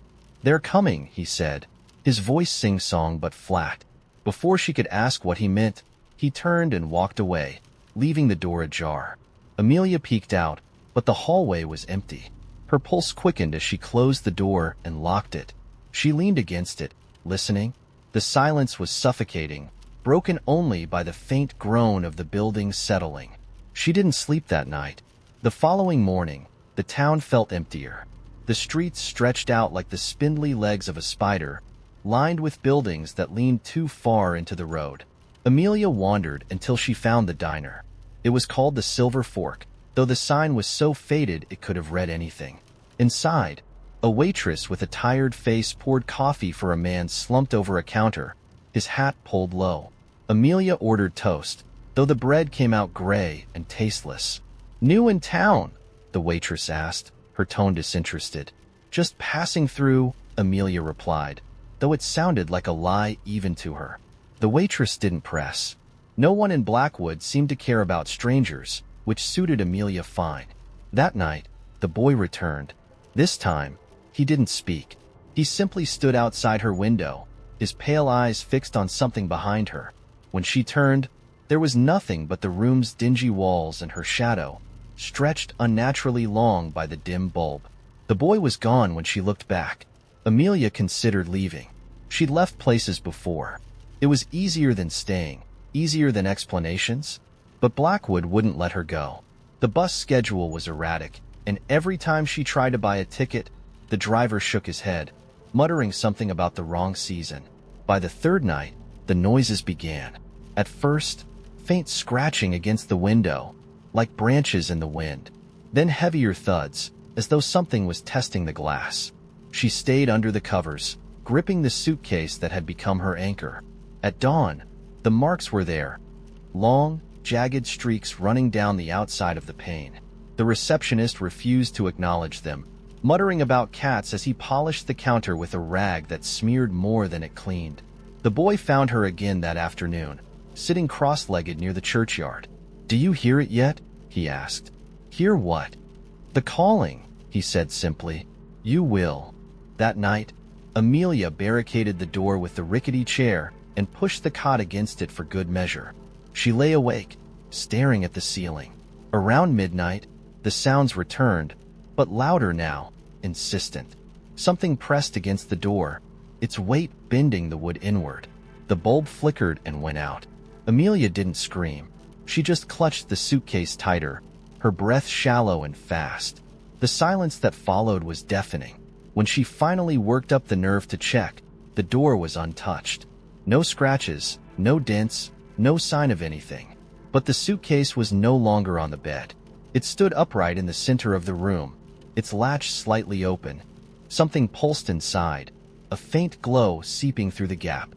Amelia reached for it with trembling hands, her fingers brushing the worn leather. A voice spoke, low and resonant, vibrating in her chest more than her ears. "You brought us here." She recoiled, heart pounding, but the suitcase was still. The glow had vanished, and the room was silent once more. Outside, the boy stood beneath the flickering street lamp, his milky eyes unblinking. "I was at a thrift store last weekend, wandering aimlessly through the aisles like I always do when I need to kill an hour and have no plan. It's a weird sort of therapy for me, sifting through other people's abandoned belongings, letting my fingers graze over old wool coats, tarnished picture frames, stacks of dog-eared books with handwritten notes in the margins. There's something about it that feels grounding, like you're leafing through little slices of history that somebody cared about once, even if only briefly. It wasn't until I reached the back of the store, where they keep all the random bins of junk, broken action figures, mismatched teacups, cassette tapes without cases, that I saw it. It was just sitting there, buried halfway under a pile of chipped mugs and faded plastic dinosaurs. An old, metal lunchbox, but not just any lunchbox. My lunchbox. The same Snoopy and Woodstock design I had carried to school every day in second grade. I knew it wasn't actually mine. Mine had long since been lost to garage sales or donations or the slow erosion of time. But the moment I picked it up, it felt like the universe had handed me a sliver of my 8-year-old self. The hinges were rusted, and the colors had faded, but it still had that unmistakable feel, cold, solid, with that slightly sharp edge that made me always hold it a little awkwardly as a kid. I flipped the latch and opened it. Inside was empty, save for the faintest scent of something metallic and stale, like the ghosts of peanut butter sandwiches and Capri Sun pouches still lingered there. That smell. It hit me in a way I didn't expect. I felt like I'd just been shoved back in time, sitting at the cafeteria table with my best friend Maria, arguing about which flavor of Gushers was objectively the best and whether or not trading a cookie for a pudding cup was worth it. I could hear the dull roar of the lunchroom, the clatter of trays, the shriek of a whistle from the monitor, who always seemed just a little too serious about her job. It wasn't just a memory.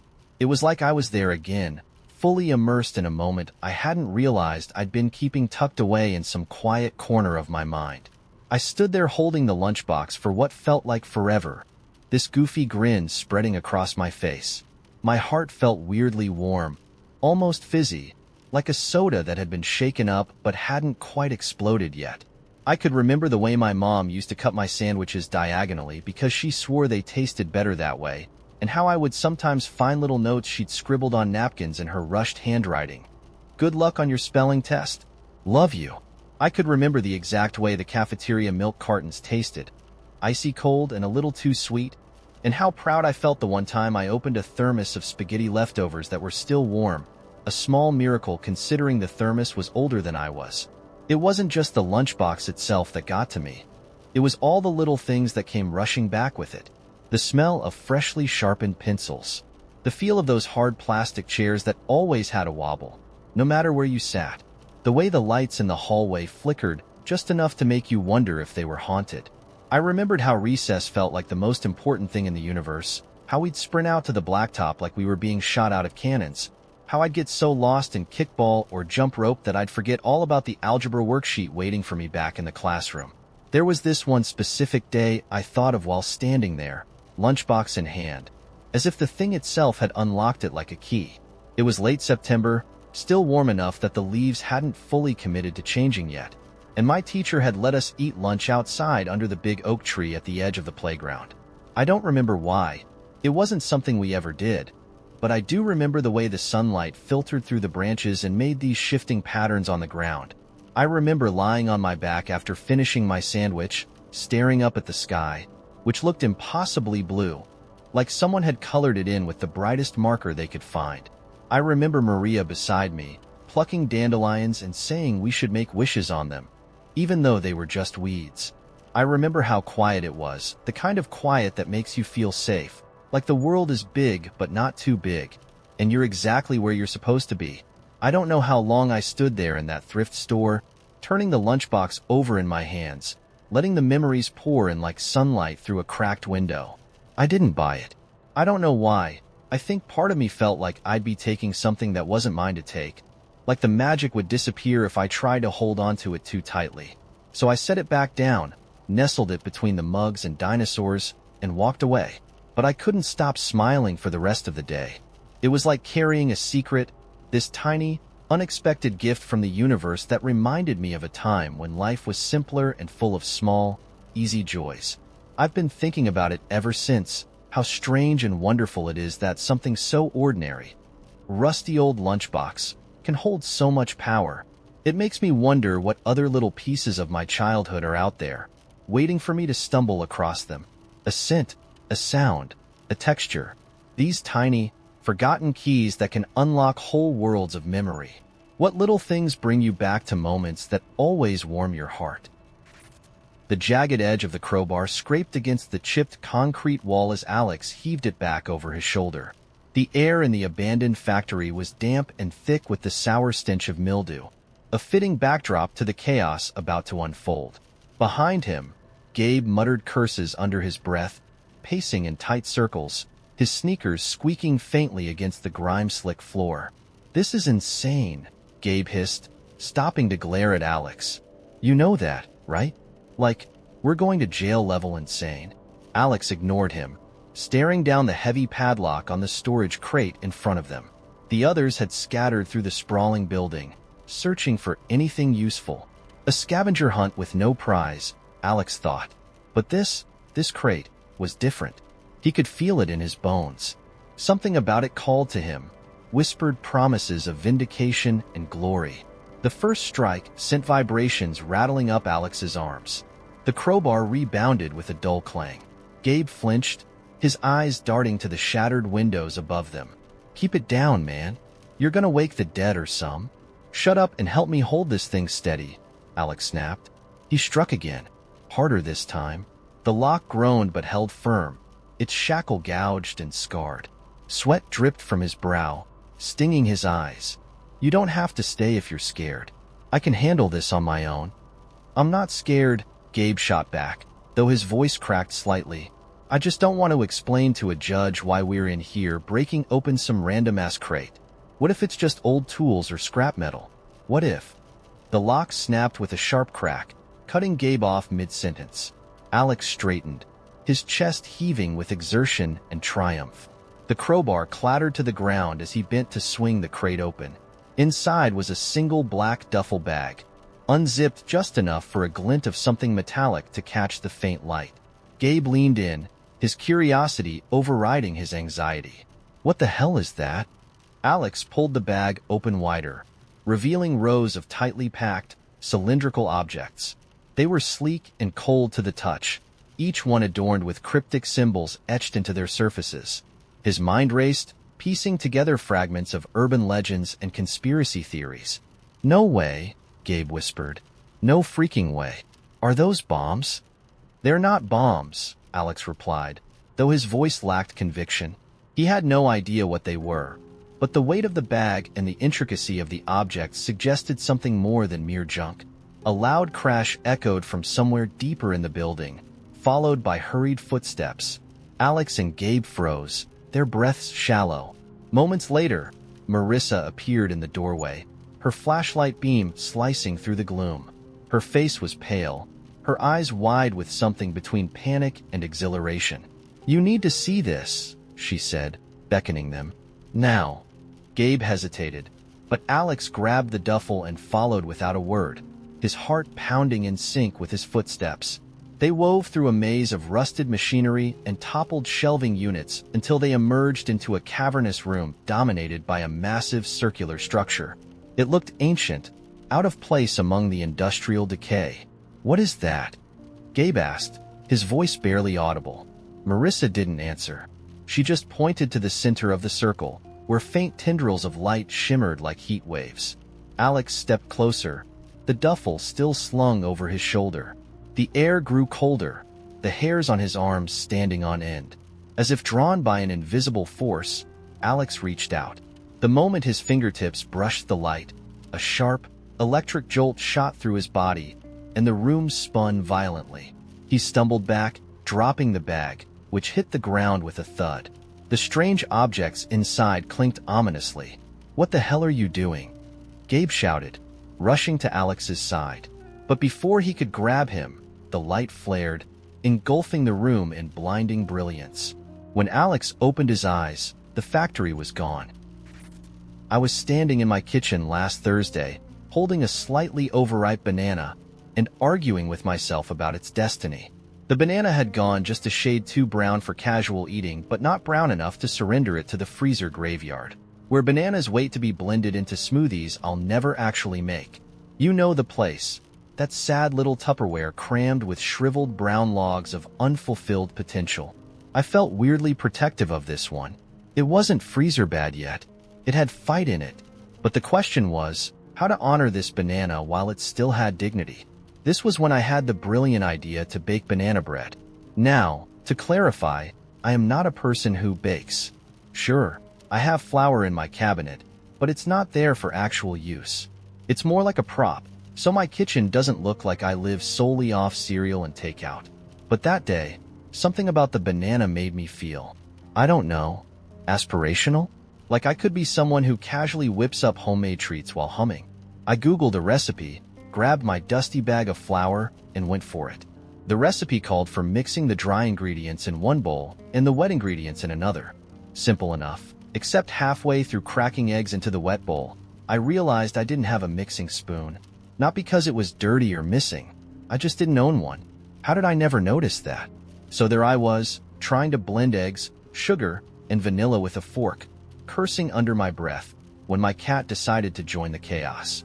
She's one of those cats who thinks she's helping. She jumped onto the counter, immediately knocked over the bag of flour, and in the process coated herself, me, and the banana in a fine white cloud. For a second, I stood there in shock, holding my fork and staring at my flour-dusted cat like we'd just been hit by a freak snowstorm. And then I laughed. Like, full-on belly laughed until I was wheezing. It wasn't even that funny, but it was one of those absurd moments where you have to laugh or cry, and laughing just seemed like the better option. When I finally got it together, I cleaned the cat, who was not amused, and salvaged what was left of the flour. I pressed on, determined not to let one rogue cat derail my banana bread dreams. The rest of the process was uneventful until I pulled the loaf out of the oven. It smelled amazing. Like, bakery-level amazing. I felt this swell of pride, like I had conquered some ancient culinary rite of passage. I waited, impatiently, for it to cool, then sliced off a piece and took a bite. It was terrible. I mean, truly awful. Somehow, in my focus on the cat flour debacle, I forgot the salt and baking soda, so it tasted like a weird banana-flavored brick. But here's where it got weird. As I sat there, gnawing on my failed creation, I didn't feel bad. Normally, I'm a perfectionist. If something I do doesn't come out right, I obsess over it. But this time, I kind of loved the whole experience. The chaotic cat, the flour explosion, the improvised mixing fork. It was such a ridiculous, messy, human thing. The banana bread didn't matter. What mattered was the moment. I don't think I'd laughed that hard in months, and I wouldn't have traded that for the most perfect loaf in the world. Later that night, while I was scrubbing flour off the floor, I started thinking about how often I chase perfection in life. Like it's some magical state where everything will finally feel right. But perfection's not real, is it? Life is just a series of messy attempts, sometimes hilarious, sometimes heartbreaking, but always worth it because they're ours. And if you're lucky, you get moments like a flour-dusted cat or a failed banana brick to remind you not to take it all so seriously. So now I kind of want to hear your stories. What's a small, ridiculous moment that ended up teaching you something big about life? Not a regular one, like pick up milk or don't forget rent. This one was stuck to my bathroom mirror, and it said, "Don't believe the clock." I stared at it, toothbrush dangling from my mouth, trying to figure out who put it there. I live alone. I don't have friends who think cryptic bathroom pranks are funny, And I definitely didn't write it myself. The handwriting was neat, with sharp, almost surgical strokes, totally unlike my own chicken scratch scrawl. I pulled it off the mirror, flipped it over, and found nothing. Just a single, unsettling sentence. I looked at the clock hanging above the sink. It ticked dutifully along, the same as always, 7:48 a.m. I shrugged, tossed the note in the trash, and went about my day. But then it happened again. The next morning, a second note appeared. This one was tucked under my coffee mug, as if it wanted me to find it. In the same sharp handwriting, it said, "You're late. Fix it." That got my attention. I glanced at the kitchen clock, 7:48 a.m. Again, exactly the same as yesterday. I frowned. Weird, sure, but clocks get stuck all the time, right? I grabbed my phone to double-check the time. It was 8:16. What? I blinked, staring at my phone as if it had personally betrayed me. How had I lost half an hour without noticing? I glanced back at the clock. Still 7:48, ticking cheerfully along as if nothing was wrong. I sighed, grabbed the batteries out of the back, and resolved to deal with it later. But when I got home that night, the clock was running again, 7:48 p.m. sharp. I checked my phone. It was 9:04. This was when I started to feel weird. Not just weird like I was tired, but the kind of weird that prickles under your skin. Like the world had shifted a degree to the left, and I was the only one who noticed.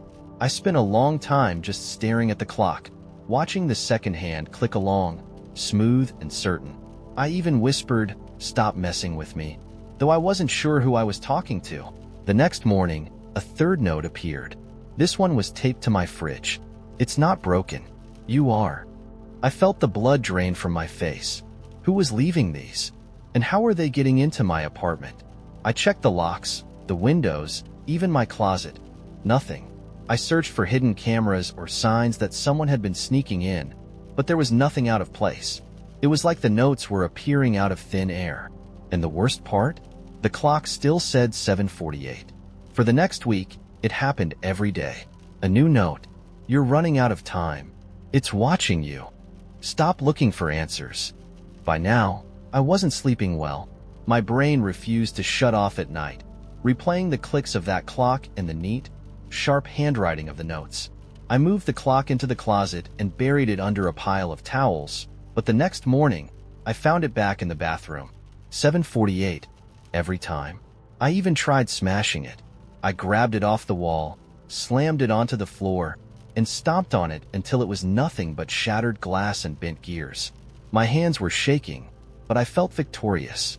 I stood there panting, surrounded by pieces, and whispered, "There, fixed." The next morning, a note was waiting on my pillow. "You shouldn't have done that." The clock was back on the bathroom wall. 7:48. I couldn't take it anymore.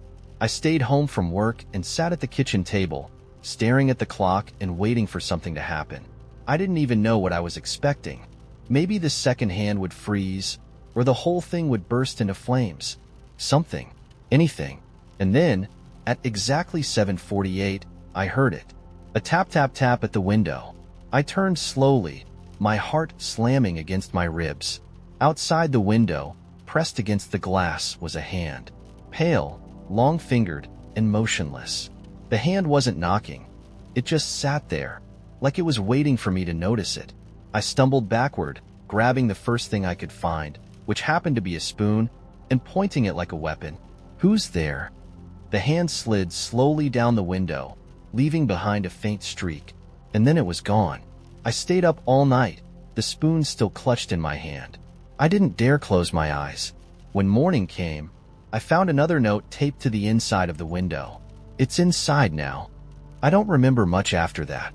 I stopped checking the time, stopped leaving the apartment, stopped caring about anything other than that clock. I knew it wasn't just a clock anymore. It was something else, something alive, ticking its way inside me. I could feel it. Something clicking in my chest every time I breathed. Something scraping at the back of my thoughts when I tried to sleep. The final note came yesterday. It was waiting on my bathroom mirror, stuck over my reflection like a warning. 7:48. Your time's up. I don't know what happens at 7:48. I don't know who's leaving the notes or why the clock won't die. But as I sit here now, typing this out, I can hear it ticking in the next room, louder than before. The second hand sounds heavier, like it's counting down. The worst part is, I think it's been ticking inside me this whole time. And now, it's almost 7:48. There's a church in my neighborhood that I've walked past 100 times but never entered. It's this old, weathered building with cracked bricks and a wooden door that groans every time someone opens it. The kind of place where you half expect the air to smell like incense and secrets. I don't know why I stopped that day. It wasn't on my way to anywhere special. Maybe I was just tired, or curious, or bored enough to finally see what was inside. I pushed open the door, which, as expected, groaned like it had been waiting for me specifically, and stepped into a quiet so thick it felt like it had weight. There were a few scattered people sitting in the pews, their heads bowed. Some prayed. Others just seemed to be lost in thought, staring at their hands like they were trying to read their own palms. At the far end of the room, behind the altar, there was this man arranging candles. He looked like someone who belonged there, calm, deliberate in his movements, like his whole life had been planned around lighting those wicks in just the right order. I thought he was a priest, but then I noticed he wasn't wearing the usual robes or collar, just an old sweater and jeans. I sat down in the very back row, far enough that I wouldn't bother anyone, or be noticed. I'm not religious, but something about being there made me feel like I should pretend to be. So I did that thing you see in movies where people clasp their hands and lower their heads, though I wasn't sure what I was supposed to think about. God? My sins? The fact that I had left a load of laundry in the washing machine and was pretty sure I'd have to rewash it later? My mind jumped between these thoughts until I heard footsteps, soft, careful ones, approaching. Do you need something? The voice was gentle, almost like he was afraid he might scare me off. I looked up and saw the candle man standing there, holding a box of unlit tapers. He didn't look like he was judging me, which was honestly surprising. Just curious. I shrugged. No, I don't know. Thought I'd sit here for a bit. He nodded, like that was a perfectly acceptable reason to be in a church on a random Wednesday afternoon. Then, after a moment of silence, he said, "Want a light one?" and held out the box. I wasn't sure what the protocol was, but I figured saying no would make things weirder. So I stood up and followed him to the front, where a cluster of candles burned softly on a metal rack. He handed me one of the unlit tapers, then lit it with one of the existing flames. "It's for someone you're thinking about," he said. "Or something. A hope, maybe." The idea caught me off guard. I stared at the little flame flickering at the end of the taper and tried to think of someone. My grandma, maybe. She passed away years ago, but I still sometimes hear her voice in my head when I'm about to do something stupid. Or maybe my best friend, who had been having a rough time lately but never let anyone help. I felt like I should pick something meaningful, but my mind kept circling back to my upstairs neighbor. The guy who plays the saxophone at 2 a.m. and always forgets to hold the door open when I'm carrying groceries. I thought about him, about how his music was actually kind of beautiful when it wasn't blasting through my ceiling in the middle of the night, and how, in all the years we'd lived in the same building, I'd never said more than a few words to him. The hope that came to mind was almost embarrassingly simple. I wanted him to have someone who stayed up late and loved his music, someone who didn't mind the sound. I touched the taper to one of the unlit candles, and the flame leapt to life. It was so small, so delicate, and yet it felt solid, somehow. I didn't say anything, didn't make a big show of it. I just set the candle in its holder, nodded to the man in the sweater, and slipped out before he could ask me any more questions. The funny thing is, after that day, I started noticing my neighbor more. Not just the noise, or the fact that he always seemed to take the last good parking spot. I noticed how he held the elevator door open for me, even if it meant he had to awkwardly lean his sax case against the wall. How he left a tiny plant outside his door with a sign that said, "Free to a good home," when it outgrew its pot. Little things that made me wonder how much of him I'd missed because I was too busy being annoyed.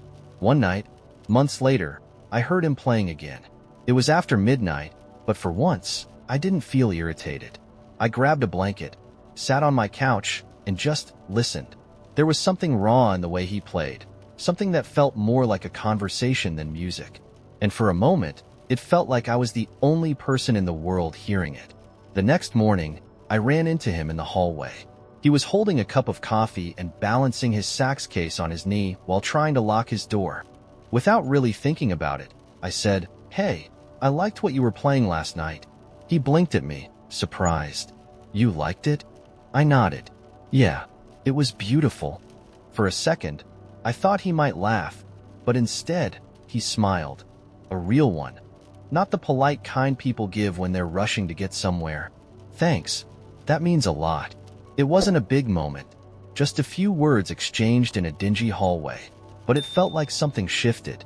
I like to think we both walked away from that interaction a little lighter, a little less alone.